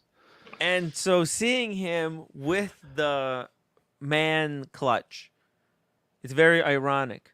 Strange irony in that, yeah. Very strange. It will hold 5 Big Macs, apparently. I don't get it. What's going on? There's something here that he's not telling us, that he's not being honest with us and with himself. So what is it, Nico? I wonder. Anyways. He really doesn't like me. He hits you with a passion, Tim. But why? Why? Do you know? Like, I did not see it coming. When I met him at the Watches and Wonders on the day 2, I did not see the stop filming coming. I don't know. It was shocking. I don't know. Maybe it was the timepiece gentleman hoodie. I don't know. It just could have been that. But he even created those. Oh, you know what? Red. I think it's because his Cartier merch company has imploded as well. The Cartier wear is no more. Did you know that? It's no longer. It's gone. I could not find the website. The Cartier hood. Where did the hoodies? Where did the T-shirts? Where did the limited edition sneakers go? I wanted to get one. Now, now that the hype died down, I thought, hey, I'm gonna go get myself one of those Cartier. I couldn't find it. I've never seen anyone wearing those. Never. Apart from his own staff, it's like a staff uniform. Just really, I've never seen anyone else like wearing that stuff. Man, that's mad that he thought he could create a line of merch. Did his watch ever get produced? Do you remember the watch that he done? The 2 middle fingers? Yeah. I don't know. I think I saw one on eBay. But I don't think he sold any of them. To be honest. Or maybe he sold like 10. I don't think... I don't think... See, Red. I don't think he sold any. I think he sold maybe 20. Because remember when I criticized it, it really pissed him off. If he was actually selling them so easily, so quickly, why would he get pissed off at me? What the heck did I do? No. Nobody watched my video. Nobody cared. People thought it was cool that Nico Leonard did those watches. So but he really attacked me after that. Is it true right enough that Paul's watch has actually sold out? I don't believe it. That's what the website says. Well, this is Look. new. Look at this. The website, the Helium website, Red, says the white one is sold out. You see it here? All sides of it are sold out. It's sold out even if you try to buy it from the left or if you try to buy it from the right wing. So it's sold out from all sides here. From Can the you front configure and it? from the back. Can you configure it on the bottom right-hand side there? Configure it? Yeah, down the bottom right. Scroll down. Bottom right. There we go. Configure. Oh. Well, configure is that you could Oh, change the just let- color. You can get the one that's not sold out yet, or you can also buy the one that's also sold out. And you can buy up to 10 of them, or you can, if you want, you can buy 1,000. Add to cart. Easy peasy. Just send Paul Thorpe $775,000. It doesn't. Oh wait, hold on. Oh, it does actually work. Oh, yeah. It does work. It's just all it Yeah. requires for me to put my address, put my details, and it's checked out. Devil's Wow. advocate, having used Advocate. Shopify before myself, there is a system in place where you can set a limit to what is actually in stock. So that obviously hasn't been done, because otherwise they wouldn't have 1,200, would they?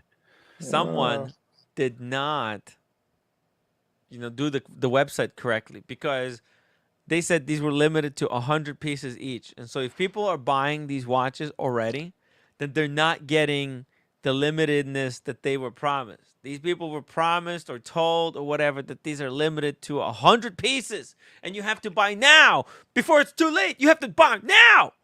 Yeah. But the trick chalky with that, white though- must be sold out. Otherwise they haven't went to the trouble of putting the sold out thing on it. The trick is, though, you actually have to sell 100 of them for it to be a limited edition of 100. Dr. Bob's Nightmare, $5 super chat. It's a glandular problem. Nico, glands are really fat. Man, Nico, he's got issues. I think he's on the brink. There's no way he's going to be able to keep his thing going much longer. It's really, I don't think it's sustainable. But hey, maybe it is. Maybe I'm wrong. I don't know. But math doesn't add up. I'm sorry.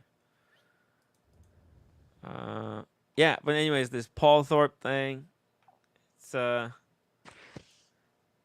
these videos, I gotta be honest, Red, they're not very impressive. I'm not impressed. I'm not entertained. This is kind of a really boring stuff. He's buying another watch. Now he's getting a car and he's crashing it. Go back to the. It's getting dangerous. Go back there to the one, to the Mark II channel, where he's. Dude, look at this. In this one, he's blowing something up. He's got like an atomic bomb explosion in the background. What is he? What is he doing? Up there. Wouldn't it be awful, Tim, that if you maybe live near to that, people blowing stuff up in the garden? Only in Ireland. Oh my God. Dude, this is crazy. On his banner, he says that this is a quote about his show. A bit racist? ? What? 2 stars. What the heck? Did it actually say that? Yeah. In the top right corner. It says, and it's a quote. It's a quote from Big Mike. Big Mike questions whether Nico Leonard is racist. That's all. And he put that on himself. What the heck is going on? When did he add this? What the heck? This is crazy. Nico Leonard guy. Red, I don't know. It's your problem that you live next to him. You gotta be careful. Look at this here. 3 weeks ago, he's exploding something else. That could have been your backyard, man. Why is this guy exploding something with a wristwatch? Red. It's insane. Please explain to me, why is a watch seller exploding a Hublot? I think it'll all come to. Many questions will soon be answered. Anyway, I have to go here, folks. Okay. Yeah, I was just about to say the same thing, Lynn. Guys, I have to head back good to the night. house here. I mean, you riled me up. Let me talk some watches now. Talk watches. Good Right. night, guys. See ya. I have to go here. See ya. Good Bye night. bye. See ya. Jesus, these guys. They really know how to rile me up. I'm just gonna start blocking these Thorpe videos that trigger me. I did not need to see that flag. I did not need to know that Thorpe's British flag was his pride flag. I don't know what it means. Too many mixed messages, Thorpe. Too many. I just like to talk watches, so let's get back here. I did say we're gonna get through the Sotheby's, and I don't think we will. But here we go. We got some more Daytonas. The steel one went for $15,600. The gold one, that's the one that David wanted. Originally, but I think he said he wanted it with the ceramic bezel and oyster flex strap. This one, however, that's a sexy Daytona. This is a sleeper. This was ugly. I bet it's gonna become cool again. And then next to it, we've got, oh, that's cheap. Full white gold Daytona. Fair enough, it's got those Arabic numerals. They're kind of cool. They're kind of, personal taste. I think they're cool. Nothing wrong with them. Looks good in sunlight. The great piece.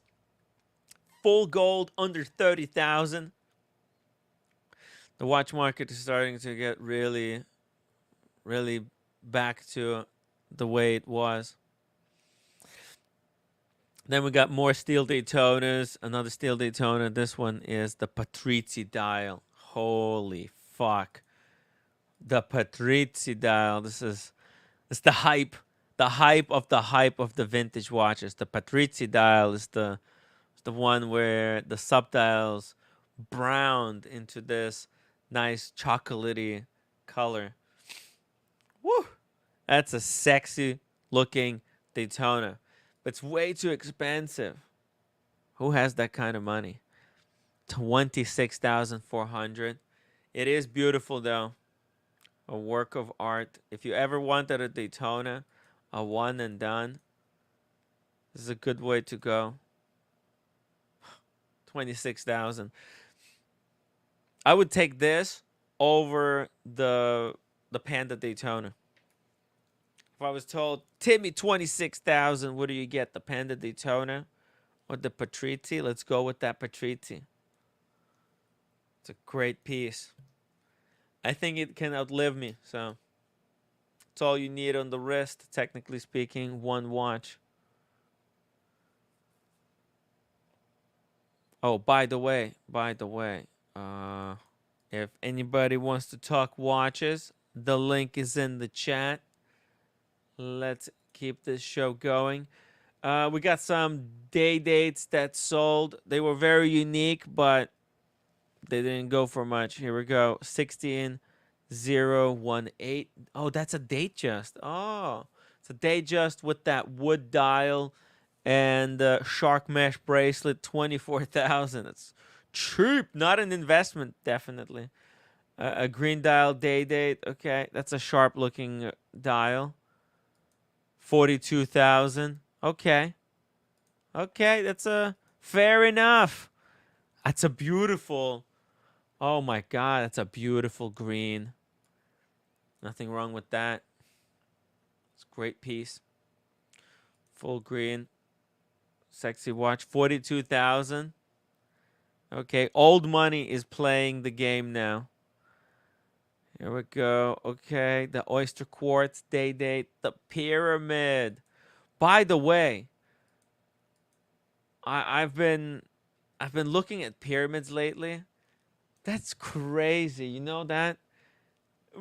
Wikipedia, no joke, says that the pyramid, you guys know how quickly the scientists are saying that the big pyramid was built?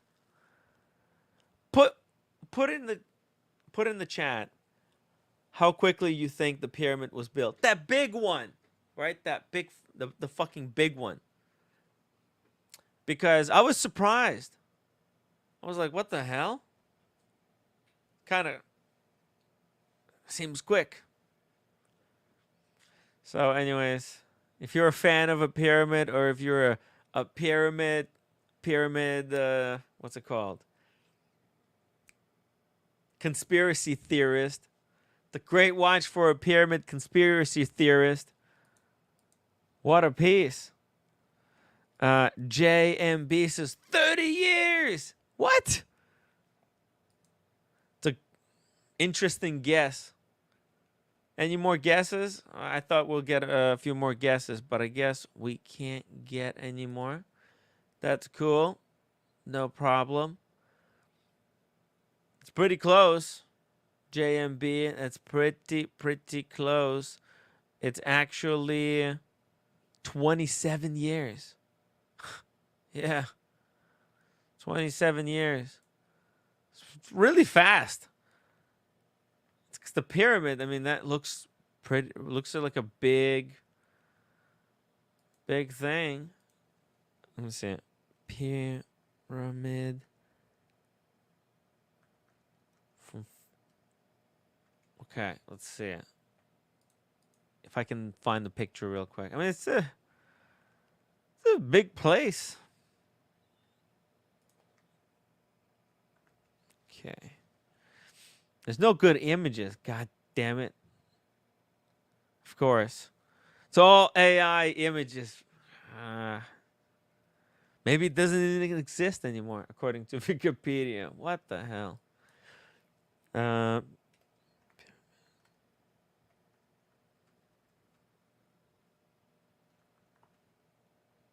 Okay, well. Anyways. It's pretty tall. Pretty freaking tall, and these stones are huge. So, anyways. Crazy stuff. Crazy stuff.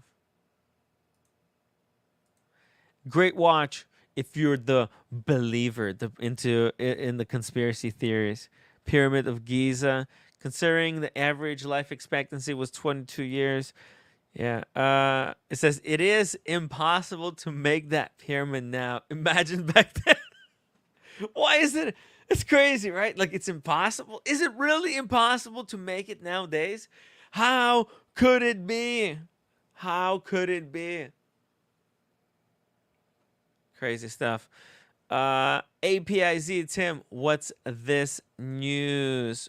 Who's scamming? You, Red, are hiding. Oh, who's scamming? Look,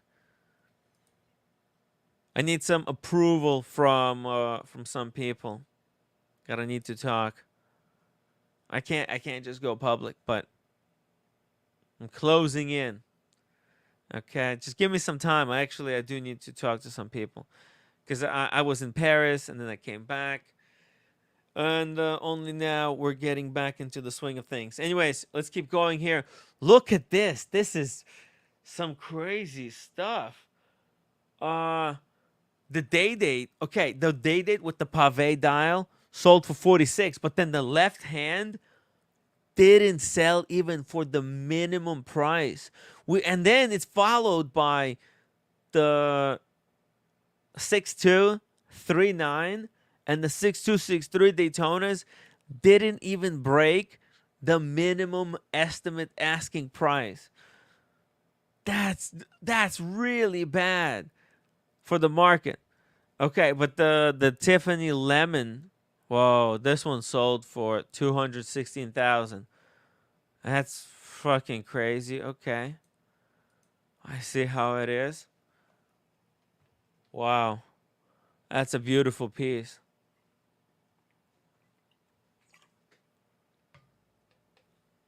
I hope it's not a fake. Because, yeah, this is true kind of investment level quality. Wow. Tiffany and Co. Wowzers. Such a stupid little addition of text, and it makes the price go completely insane. Investment quality, though. All right, then we've got Bulgaris. Here we go. The Bulgari Octofinissимos. Tanked. Totally tanked. What is this? Tatsuo Miyajima? What in the world? It's too obscure. Bulgari, being a freaking like high fashion mainstream brand,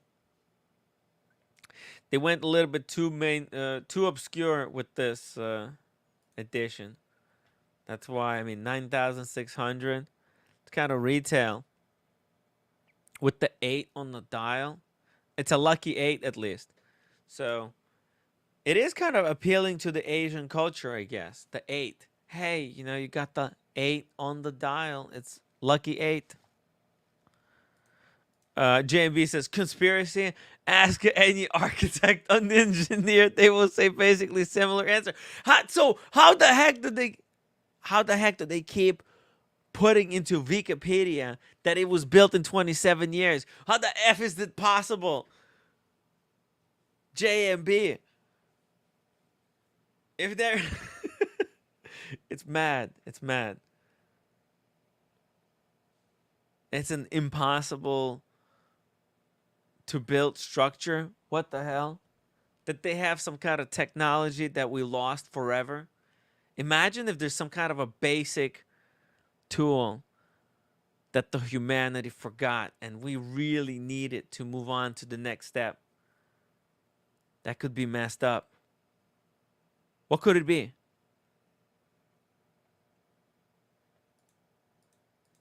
The awesome pawn says Baldari Octo. Oh, it's also Octo for 8. Okay. Octo for 8. Whatever. It's not cool. All right, here we go. Now that's what I'm talking about. Freaking Ming on the board with the...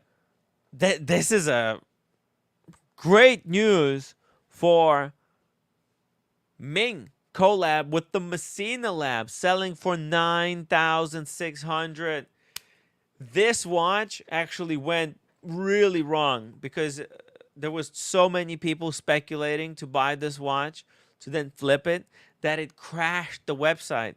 So then the creators just said, hey, email to this Gmail and say you want the watch and we'll randomly select 150 people. So, oh, it's one limited of 10 pieces.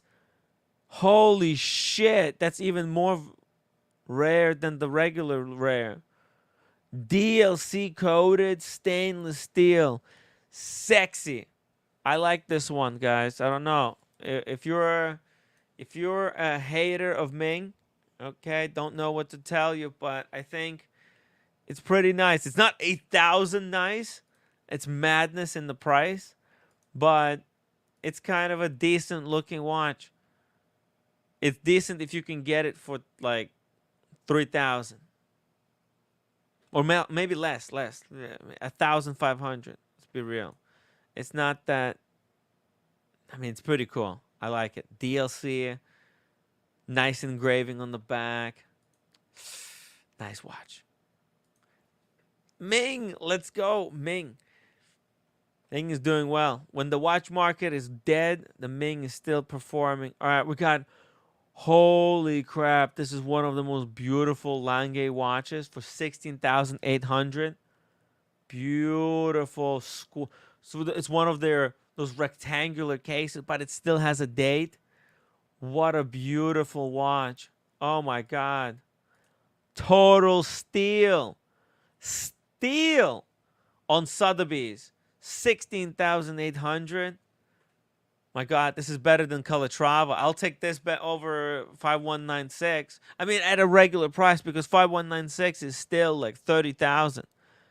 Or, I mean, this completely kills JLC Reverso. Think about it. Why would you spend 22,000 to buy a brand new Reverso? Okay, right? Because that's how much the Reverso costs, right? JLC watches. Let's see here. Let's go. JLC watches. Because they've been increasing the prices to a ridiculous point. Let's see. JLC. Open that up. 22,700. That's insane. So see, like, why would you buy that watch? Why would you buy the Reverso for 22 if you can get for fraction of the price a very similar offering? Beautiful. And David H says JLC Reverso beautiful in theory only. Yeah. And the Awesome Pawn says European watch company is charging 22 for the Lange. Guys, I mean, it's now especially that Sotheby's have changed their pricing structure. Buying a watch on Sotheby's is a viable option, okay? We're going to be watching actually, I fucked up. Today was the sale, actually. Today, the auction actually went down live. And these results are cheap. This is serious bargains here. Look at this. Project Alaska for 15,600.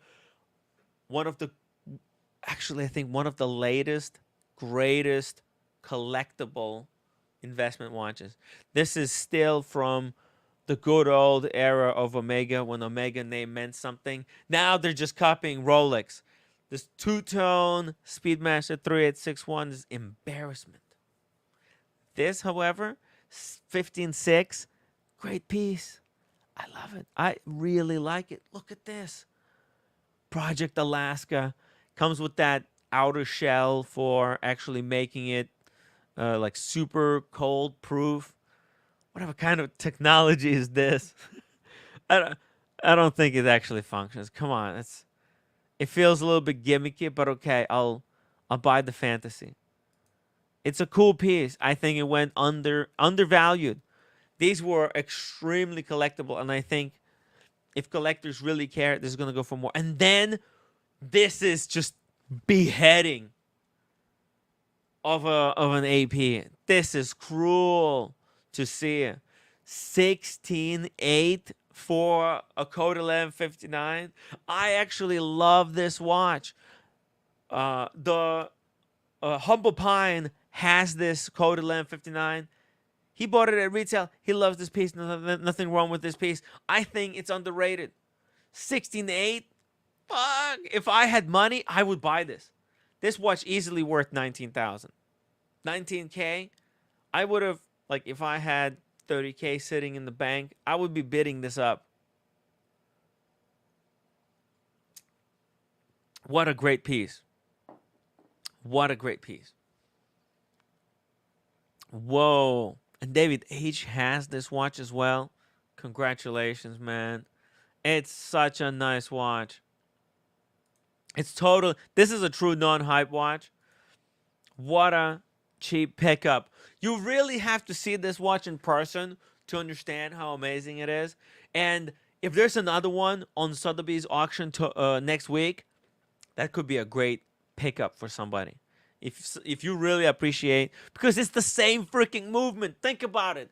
How dumb it is. Why would you buy the latest, greatest one? Because it's got the same freaking movement. But this one is really special. Sometimes I feel like I'm talking to a wall. Anyways, calm down, Timmy. We got the chronograph with the blue dial. This actually went for some really good money, 42,000. But this is one of the most lovable configurations, right? Easy. This is easy to sell. Rose gold with the blue dial. Chrono Code 1159. Perfection. Now we got some RMs. RMs are doing I guess not that well. These are tourbillons, and they went for the bottom, the bottom side of the estimate. So the RM002 was estimated to sell for 200 to 400, and sold for only 216. This is like a killer RM. An RM with the tourbillon, this could be easily one and done. A killer piece. On the leather strap, that's a little bit ew. But you put this on the rubber strap, that's a perfect piece. Anyways, let's keep going here. What else we got? We got a few more RMs. We got another. Oh shit, the RM30 didn't even break the estimate. Unwanted. It's too much. 160,000 for RM30 is too much. Holy fuck. I was reading an Instagram post a couple of weeks ago. There's speculation that the Richard Mille bubble is about to burst, and all these Richard Milles will become, the Richard Mille stock will become completely unwanted. Because you know what I think is happening? A lot of the owners are realizing that these are dropping in value, and they need to start servicing them soon. So there is a service price bubble that's about to burst. All of these Richard Milles that are not yet but soon to be going on sale, they're gonna need service desperately soon, and the service cost is insane. It's like $5,000 to $10,000 on the Richard Mille. It's not cheap. And all these flippers, they wannabes, they're realizing, they got no money to pay. It's all effed, guys. These Richard Milles bubble might be going down. Be careful. If you bought one as an investment, be careful. Although I'm not a fucking advisor. What the fuck do I know? Maybe I'm wrong. Maybe I'm wrong. But if you think I'm wrong, let me know in the chat why.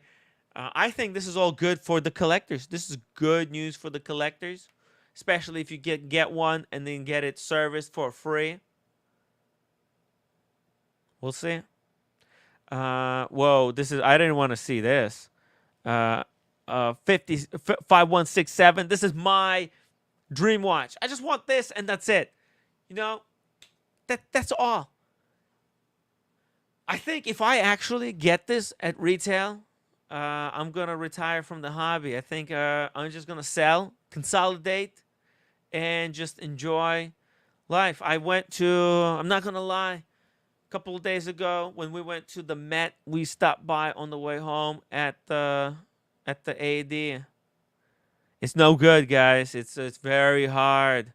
They told me it is impossible to get these watches. That's not what I wanted to hear. I don't want to hear it's impossible. I want to hear by the end of the year, we've got it. I think I'm still blacklisted though. It's the freaking Higgins. Higgins, you're an asshole, okay? Anyways, I mean, this is really bad because I believe this is close to retail. But the retail for the blue dial is like 40,000. But this could be also a one and done perfect piece. There's also a green one. Oh, shoot. Okay. Green performed really well. Still very strong. The Grenade for 78,000. Respect to the Grenade, guys. Respect the RM. Russell says, Tim Wright, RM bubble has burst. You are right. No reason for any watch to sell for multiples of list in a normal market. Beheading. RM has been dethroned. It's like Patek Philippe is doing "This is Sparta" on Richard Mille right now. But Richard Mille owners, they don't even realize it yet.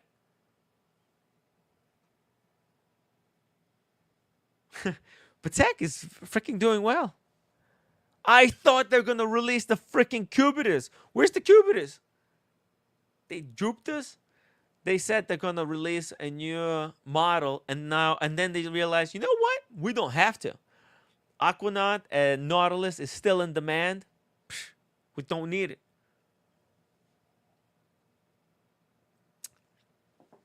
Patek Philippe still killing it. 5164 rose gold for 96,000 in rose. Beautiful. Oh shit! Am I celebrating too early? Russell 996 says that the October launch. I take from that the Patek Philippe is going to release the Cubitus in October. I mean, and Russell is someone that knows a thing or two about Patek Philippe. So, big kudos to him. Let's see here. Let's keep going with these pricing. Let's see what else sold for really good. Here's a Swiss watch. I don't even know what kind of a Swiss watch this is. Gold enamel. Looks beautiful. A beautiful piece of art, if you say, like a pendant. What a gorgeous piece of art. I didn't even know such things existed. And it's an automatic watch.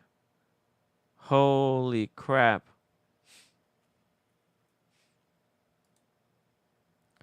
I mean, it's not for me though. What kind of person wears this? It's a little bit monarchy, right? They got more pocket watches here, and this one for 7,200. Beautiful specimen. A Patek Philippe. Haha, please. Wowzers. 7,200. A bargain, I guess. This is something that not that long ago would be told would be worth 100K. But hey, you know what? It is nice. It is very nice. Enamel. It's just, oh my God, diamonds, everything. It's good. Let's just keep going. This is not for normal people. It's for some kind of lords and ladies. A Cartier. Look at this Cartier. Wow. 33,600. It went above the list. Now that's wild. The ladies have been killing it here. You know what? This is the ladies like the owl, the old watch lady. There's also a big competition going on there. You know what? I've been really silent on this, but there's some big flexers on Instagram. Ladies, not like, what would you call ladies? Like old watch lady. I'm not. How should I say it politely? Ladies in their older age. What's the polite way of saying this? Anyways, there's big competition going on the Instagram. There's some wild collectors. Okay, these ladies are getting like a new watch every single day, and I'm talking about this type of quality. Cartier type of quality like this one, like for 33,000. Maybe I should do a full-on expose on this. It's a big flex war. Don't believe me? Let me raise your hand in the chat if you know what I'm talking about. But if you don't, okay, I'll prepare a little thing there for tomorrow then, and exhibit 3 examples. It's some heavy hitting flexing, guys. Whew.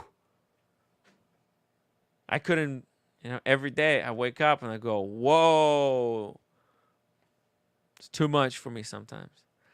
Anyways, we got some more Cartiers here. Cartier is the big winner of the Sotheby's. I'll tell you what. These are strong performances. There's even a Cartier reverso. What? Yeah, believe it or not. That's crazy. It's a straight up reverso that Cartier branded as Cartier. Oh, wow. That's incredible. It went for 28,800. A collectible. I love this piece. Okay, then there's this one. This was recently remade. A cloche. It's a sideways watch, a full-on sideways watch. What a beauty. Oh my God. This is, and it's got the Santos's watches, screws on the sides. Cartier knows what they're doing. This is just unbelievable. So beautiful, so elegant, cloche. And they keep their limited editions to a small number. 100 pieces, 200 pieces. And it's a big brand. Think about it. Cartier just recently overtook Omega in their profitability, which means they may be making similar number, but they're making limited editions that are 200, 100, while Omega is doing 1,000 limited edition, or that ridiculous No Time to Die limited to 7,000. It's way too many limited on Omega, and Cartier is keeping it classy, keeping it actually kind of limited in a way. Now, let me know if you think this. This is AP releasing that sideways watch is a little bit kind of an encroaching on the Cartier shtick, right? Because Cartier has been doing all these beautiful curved shapes, and now AP comes in here with a funky kind of a brutalist shape. And if you think about it, what is AP known for? Royal Oak. Royal Oak has a lot of sharp edges.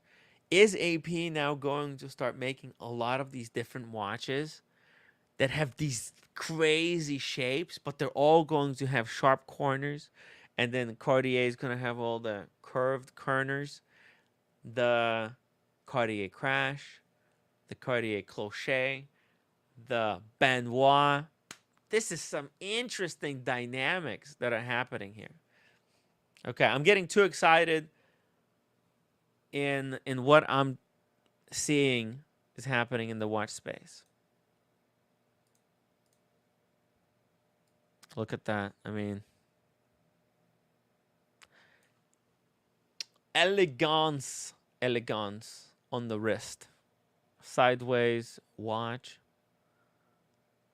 Beautiful. Guilloche dial. Then you got this print. Blued hands. So perfect. Gotta love Cartier. Cartier, really, this year as well. I've been posting some pictures on my Instagram account. If you haven't been checking, or if you don't know that I have Instagram, let me give you guys a little bit of self-promotion. Check out my Instagram, Tim Wright. When I was in, drop the link. When I was in Watches and Wonders, I took a lot of pictures of some Cartiers that were there. Like this Crash. My God, it's beautiful. Totally beautiful. There was other examples. I posted all these pictures on my Instagram, so please go on the Instagram. There's a little bit of a preview for you. There's the crazy Santos Dumont that goes backwards, and the dial is completely backwards. Crazy watch. And actually, I really like this one. This could be I could replace my, what's it called? The Maurice Grossman. I could definitely replace the Maurice Grossman with this. Could be a great change of pace, but I think this one is going to be really desirable. They're going to go for crazy money. If you're able to get one from your AD, I highly recommend you try. There's some other watches. There's obviously the remake of the chronograph. Man, the crown is sticking out a little bit too far. I don't know what's up with that. I know it's a chronograph, but sticks out a little bit too far. Anyways, before I say too much, let's get back here. We got another Cartier. This time the tonneau that went above the estimate. The estimate on this was between 8,000 and 16, and it sold for 28. What does it tell you? The new investor collector is choosing Cartier. They see this brand as being investment worthy. This is a collector's piece. This very limited. This probably was 100 of these. Wow, look at that side shot. What happened to the crystal? Jesus, it's warped. Or is it like plastic and that's why? Or was it so difficult to form the sapphire that it was this rough? I have no idea. I mean, this could be original. Does it say? An early platinum and gold tonneau shaped wristwatch owned by L. Johnson and gifted to Dr. Leo Winter. I have no idea who these people are. But from 1920s, that's incredible. The Cartier brand goes back to 1920s. That's incredible watch. Speaking of incredible, hey, Daniel, how are you doing? Okay. I got this new weapon. What you got there? This is a weapon. You see? Weapon? Oh, it stabs very you with, nice. If not, then it stabs you with this and this. Man, I can kill a person just like James Bond. That's but, like, which one do you use? It depends, I guess. It brings it out for that particular place in Europe, so you don't have to use all three. Yeah, right. I'm dumb. I don't know. You can only use one at a time. Okay, but so exactly, you got all the different countries there. You'll be able to go to Switzerland. If you got an emergency, you got to fly from Italy up to Switzerland. You can use a different jack on the fly. The only jack I know is my brother-in-law. His name is Jack. Oh, you got to be careful. I don't want to use him. Okay, but no. And what's this? This is like. That's from yours. You got the reverse side. You could put in any plug. So if you have an appliance in Europe and you travel to a new country and you got a new plug, you can actually, it's a converter. Oh, I got it. Let me see. Okay. Yeah. So you can charge your computer. So I can put this. Yeah.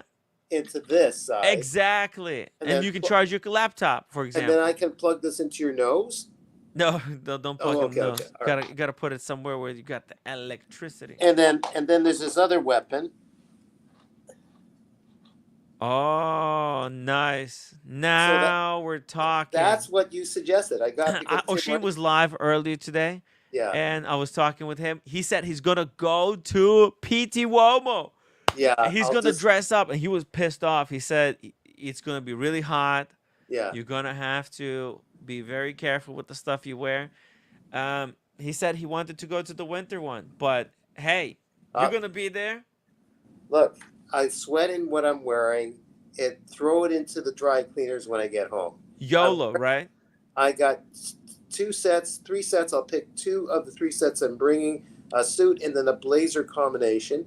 One for one day, one for the other. Then just throw it into send it to the dry cleaners after I'm done when I get home. So I'll sweat in it. It's just to wear for the occasion. And then I'll take the jacket off if it's impossible. If Oshin bumps into me, we'll just get naked. I don't know. We'll figure it out. Good point. There you go. Is he dressing as a peacock too? Is he going to go, or is he going into the show? He's going to the show. He's going to dress up, of course. If you go to PT Uomo and hey, listen, he's going to compete. He's got the looks. Oh, yeah, he'll beat me any day. Now this doesn't. We'll see it. We're going to be the judges, guys. This is not. When Daniel Katz meets Oshin, we're gonna they're gonna do a peacock off on the live stream. They're gonna try to show us Who's got bigger peacocking uniform, whatever you want to call it. And someone might, just say, just peek off. Peek we'll off. see. Anyways, this you just bring it down by force, not force, but there's no tightening. It just holds its own. And you don't need it. It just holds it because the phone is light. Now you take I used to have a protector on the iPhone, but it doesn't work. I got to take the protector off to use it on this. I think, right? Yeah. Oh yeah, of course. Okay, that's my question. And then you could have the protector as well, Daniel. Okay. It will stretch out. Okay. Oh, and you got your battery bank. Yeah, the battery bank. So you fill this in, and then for an hour or so, and then while you're out there, you just charge it at night. You just you just charge it at night, and then you got your battery for the day, and then you're good. Okay, and then just plug it in from the other side. Okay, so, yeah.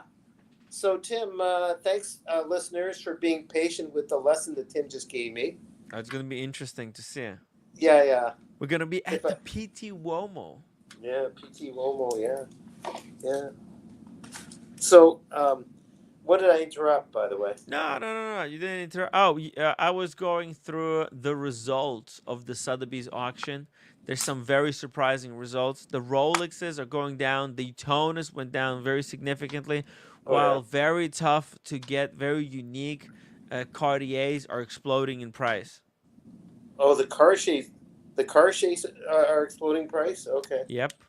Okay. Beautiful, unique Cartiers are going wild. Look at this. Even this Piaget. Yeah, but some people thought that I was going wild, but maybe not. Oh, Daniel, when they see you peacocking off against a Shein. He'll clobber me. He's younger than me. It's okay. A little bit younger. We'll see it. You're going to give your best. I'll just give my best. And she's gonna need, you take turns. Make sure to get some pictures, some video. Bring your good camera. You have the good camera? Okay, that's with the protector, right? Yeah. Okay. There you go. You see it with the protector. Okay. Why would you take off the protector? Oh, I didn't know any better. Okay. That makes sense. I don't know anything. I haven't ridden a bicycle in a long time. I got to get back into it. Same thing. So, stuff like this. I haven't done this in a while. So. I get it. It's all good. Yeah. Okay. So. There's going to be a little bit of time difference, but no big deal. We're going to compensate. But he's going to be outside with the rest of us, O'Sheen, or is he not going into the show? He probably has connections to go into the show itself. He's not a trader. Well, isn't it like on the public street? I don't think you need tickets or anything like that. Not to be out in the street. Maybe that's what he prefers. So of course. He's going to go there. All right. And he's going to hang out. He's going to possibly maybe live stream. The first thing that O'Sheen might say when he meets me? He says, let's get back to your hotel and pick another shirt. That combination doesn't work. Something like that. Oh, my God. We'll see. I don't know. Well, maybe we'll do a live episode of Watch Fashion Police. We'll point the camera onto the street. Yeah. And we're gonna watch, or you guys can walk together and we can watch. Can all together watch and see who's got the best outfit there. Wait a minute. The hours are different, Tim. Like they'll be finished. Don't forget, their 5 o'clock is like 12 o'clock. I can wake up early. It's no big deal. Oh, I see. Okay. All right. Okay. Yeah. If you want to do an early show for that, that might work. Yeah. Yeah, it'll be interesting to see. Yeah. But me going head to head with the fashion police, for crying out loud. He's with Michaela and Dirk. They're the fashion police. Yeah. It just dawned on me that I'm going to show up with a fashion police. For sure, he's going to say, he'll look at me and say, that doesn't work. Where did you get that combination? Anyways, I'm not going to worry too much about it. It's all good, Dan. You've got nothing to worry about. All right, okay. No, but it's all good. Everything looks like it's gonna be okay, Daniel. I don't know. Yeah. UK looks like it's gonna be okay. United States looks like it's gonna be okay. I don't know. Yeah, I think I told him. What? It's close, but. What do you mean about the UK? What are you talking about? What's close? I'm just talking about in general. Oh, okay. Oh, yeah, I see what you're saying. Yeah. Yeah. No, but I'm flying directly in. I'm flying in by Stork. Paris was beautiful, and were you flying by Stork? Are you flying by Boeing? Did you check your plane? I've got pre-reserved seats on Stork. Italy is gonna be okay. Italy is such an amazing country. Mm-hmm. By the way, I had no idea that the population of Venice is that small and is getting smaller. Maybe I'll move there someday if the rent is cheap. That will when I don't know if there's any cows there, but when the cows come home is the old line. What makes you think that Venice is getting smaller because what? Because the water is rising and floods, or what? No, I think it's just people don't want to live there. They couldn't be bothered. Oh, well, it's so expensive, isn't it? Well, I don't know. I don't think it's that expensive. I found I'm going expensive, which is Sean's version of just an average hotel. But for me, that's expensive, $600 a night, something that's Canadian. Yeah, $670 Canadian. But that's just the 3 nights. You cough it up just you crash into it's like a hit in the gut. You just gotta take it. If you're a boxer, you gotta get. You gotta get. I'm saying, let's say you crashed your car into someone else's car, but it's only figured out about $3,000. You don't want the insurance to cover it because then it's a premium nightmare. So you say, I'll cough it up. That's life. Yeah, you just cough it up. It's one of those things. So, you gotta do what you gotta do because. So I get sick and bring up, and then just cough it up, and so that's the way I'm looking at those hotel rooms. The rest of the trip, because it's a long trip, I'm Airbnb-ing the whole thing. So, it looks good. I'm willing to do that because it's a longer trip than normal, and right into Puglia. This trip is going to be amazing, Daniel. I think you're going to have a lot of fun. Right? I wish I could be there with you along the journey. What if I'm kidnapped, Tim? What if I'm kidnapped by a beautiful woman? What? Well, that's what I said. Oh, by a beautiful woman, then I would have no sympathy for you. Who doesn't want to get kidnapped by a beautiful woman? Yeah. Is she beautiful or is she also stable? Because beautiful is not enough. What if I'm angel dusted off and found at the bottom of the Adriatic? You gotta be careful. I'm just that's the wrong version. It's not going to be like most people in Colombia are really good people. It's just we only hear about the nightmare stories, and I'm sure Italy would be great. So, yeah, like that's you said, what I hear. That's what, yeah. There's a lot of propaganda out there. There's a lot of people talk a lot of bullshit. Right. There's a lot of people who talk a lot of shit online. Yeah. I mean, Daniel, I don't know if you want to get into this, but let me just ask you a question. What do you think about this? Who put this in? Paul Thorpe said, "This is my pride flag," and this is this is a pride because it's in response to Pride Month. What's it called? Something? What's it called? Passive aggressive bullshit. Passive aggressive because it's the opposite interpretation. Pride Day or Pride Week or whatever. So he's going at the gay community with this, with the opposite interpretation. I'm proud of being a Brit. But what's wrong with being a Brit? There's nothing wrong with that. But he's doing a take. He's using, to me, I could be wrong, but he's using this as a take off of maybe there was a Pride Day, Pride Week for the gay community, and they may have had a flag pertaining to that, I don't know. And then Paul Thorpe throws in, well, this is my pride flag. So he's doing a very why does he have to do that?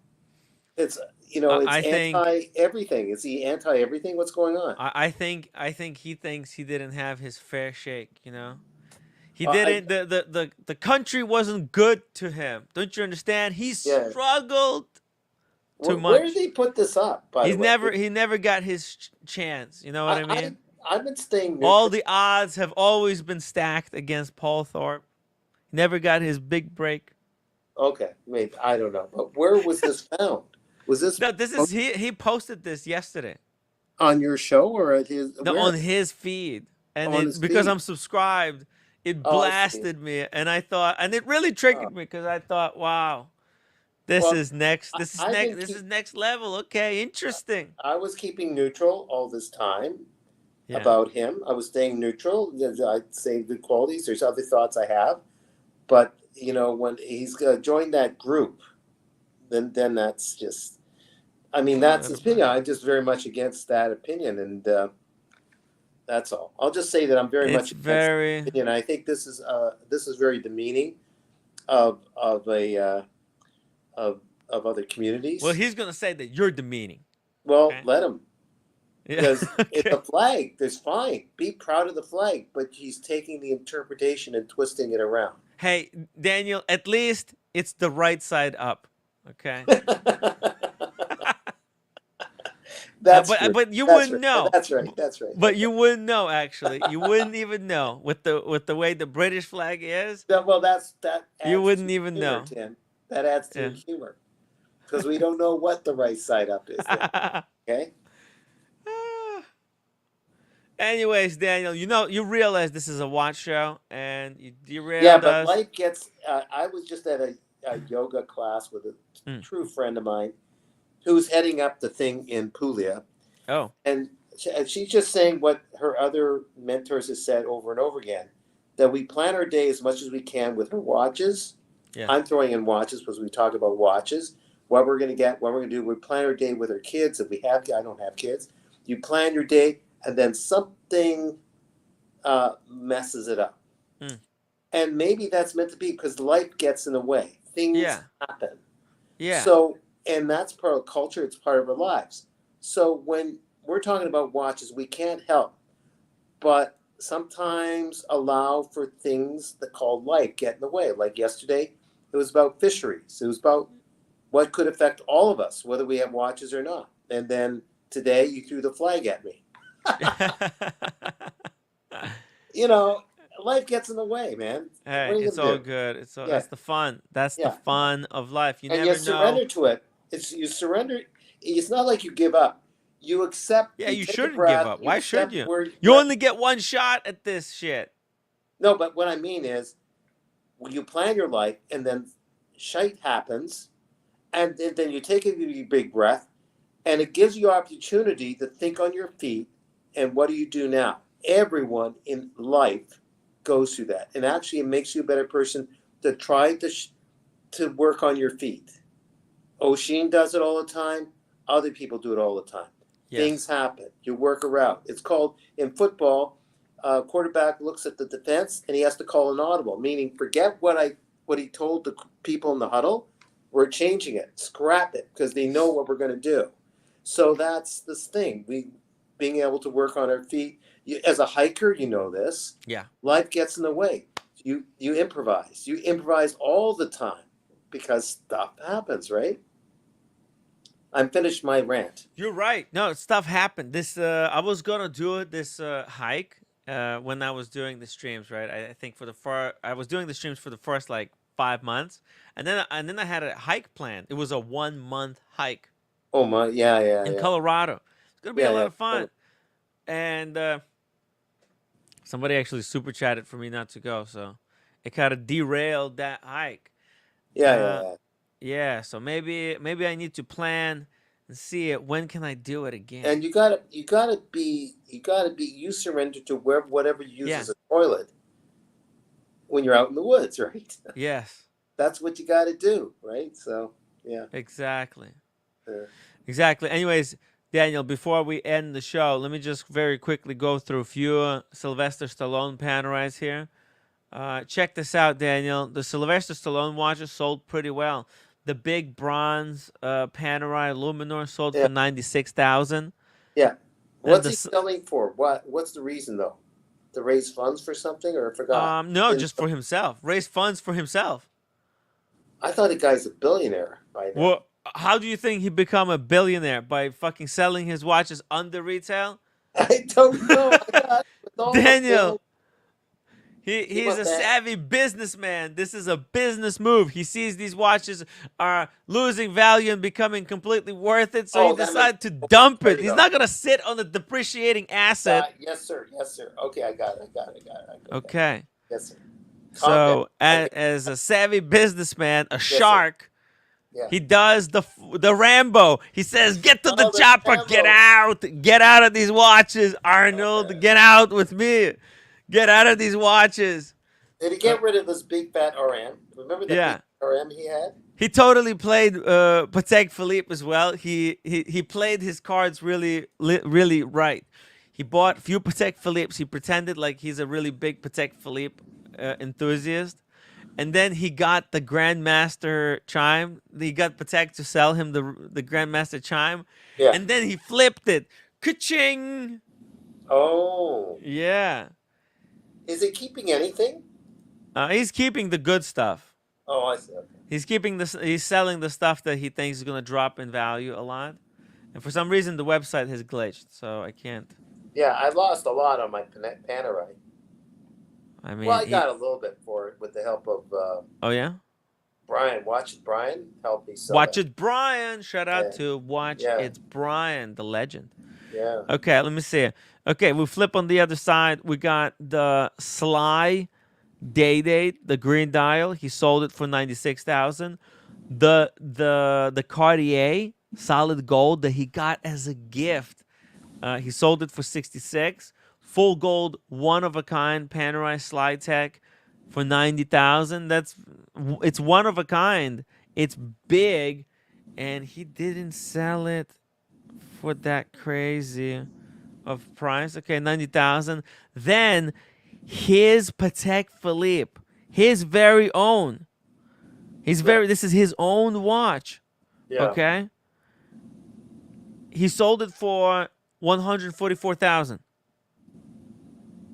What was the value of it before? What's the MSRP? Do you know? MSRP, well, it's 32. So he probably got it for 32. It's very good. I mean, a regular, if it wasn't Sylvester Stallone's, freeze on me. It's kind of cheap, don't you think? Because look, non-Sylvester Stallone, huh? Tim. What?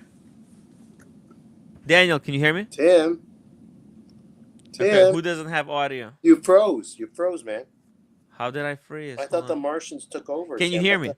Yeah, I can hear you now. Okay, sorry.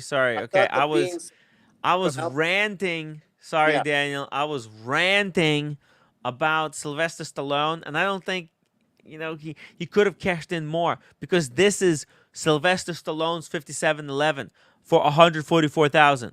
A regular one right now goes for $100K. So I think he missed out, but I think he made good money. Look at this, the Tourbillon, fucking $228,000. Okay, then this one, the green with the baguettes, $492. These were going for $700, and this is Sylvester Stallone's own. And finally, okay, this is the most important piece. The fully sealed. He totally played Patek. He even got them not to open the case. Yeah. And it sold for $5,400,000. That's a lot of money. And the retail is around 2.5. I think. Well, no, actually. No, wait a minute. Hold on. They actually now show.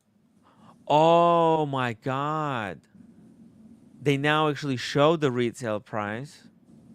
Do you actually? Let's see here.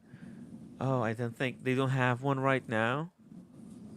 Okay, they're not showing the retail price of that very one, but there's the two-tone one for $3 million. Do you think?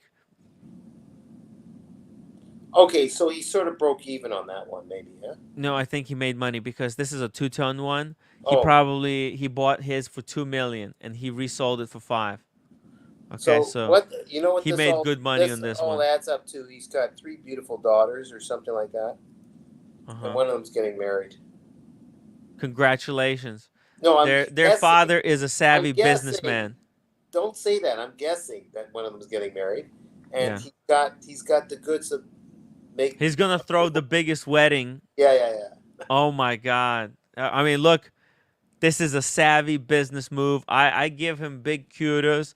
He's not a dumbass, okay? He's really smart. Well, Even his hobbies, he's very savvy, and he made money, and he's good. He's good. well, Watch and learn. This is not only learn from that, this, okay? If there's somebody's watching this stream, yeah, they not could be only learning that, from this. not only that, he's sitting there having a beer with Harvey Keitel, who's one of the intellectual top actors in his time, like theater and film. And people just know him from these action films, our guy here. Yeah. But he can talk any topic with O'Sheen, anything with Nathaniel Hannon. Like the guy is quite educated or self-educated, like outside smart of theater guy. and stuff. He's a smart fellow in all respects, but the roles he plays, sometimes people feel he's a bit of a two-dimensional. He's done successful, don't get me wrong. Yeah. And his acting got great reviews on some of the smaller films. But their ones are the big money makers, and you don't see his acting ability that might be up there with, Pacino and those guys, De Niro to some extent. Oh, that's right. It wasn't Harvey Keitel. He was having a beer, or he's at a cafe with Pacino just recently. Al Pacino. So Wow. Al Pacino has great respect for him. So Wow. the guy is way beyond what we know about him. He's a smart guy. And kudos to him. How old is savvy, he? smart. He's in his late 70s, or how old? He's a good businessman. Look, he even did all those, the movies, the Expendables, right? Oh, that was at that point he was having a blast with his fellow actors, I think. But you know what? That took, I think he financed it. That was his creation. It wouldn't have happened. Other film studios didn't want to do it. They thought the genre of the kind of big muscle guy movies was dead. So the standard industry didn't want to do it. Allow me to guess. It was his version of his fellow goons or his fellow guys that were older, but they can still do the job.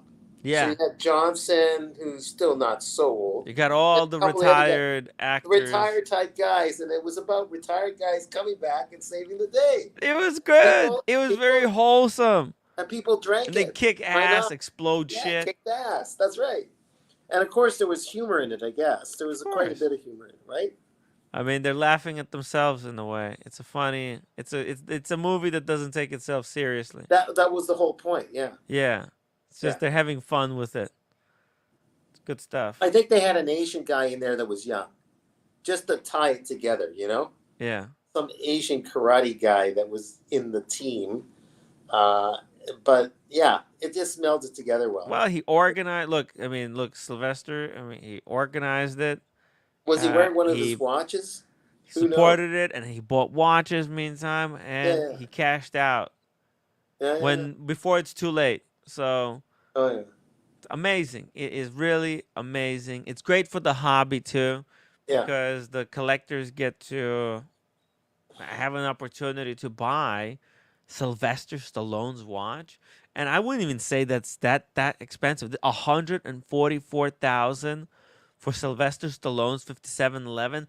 It's fucking steal. It's a steal of a deal.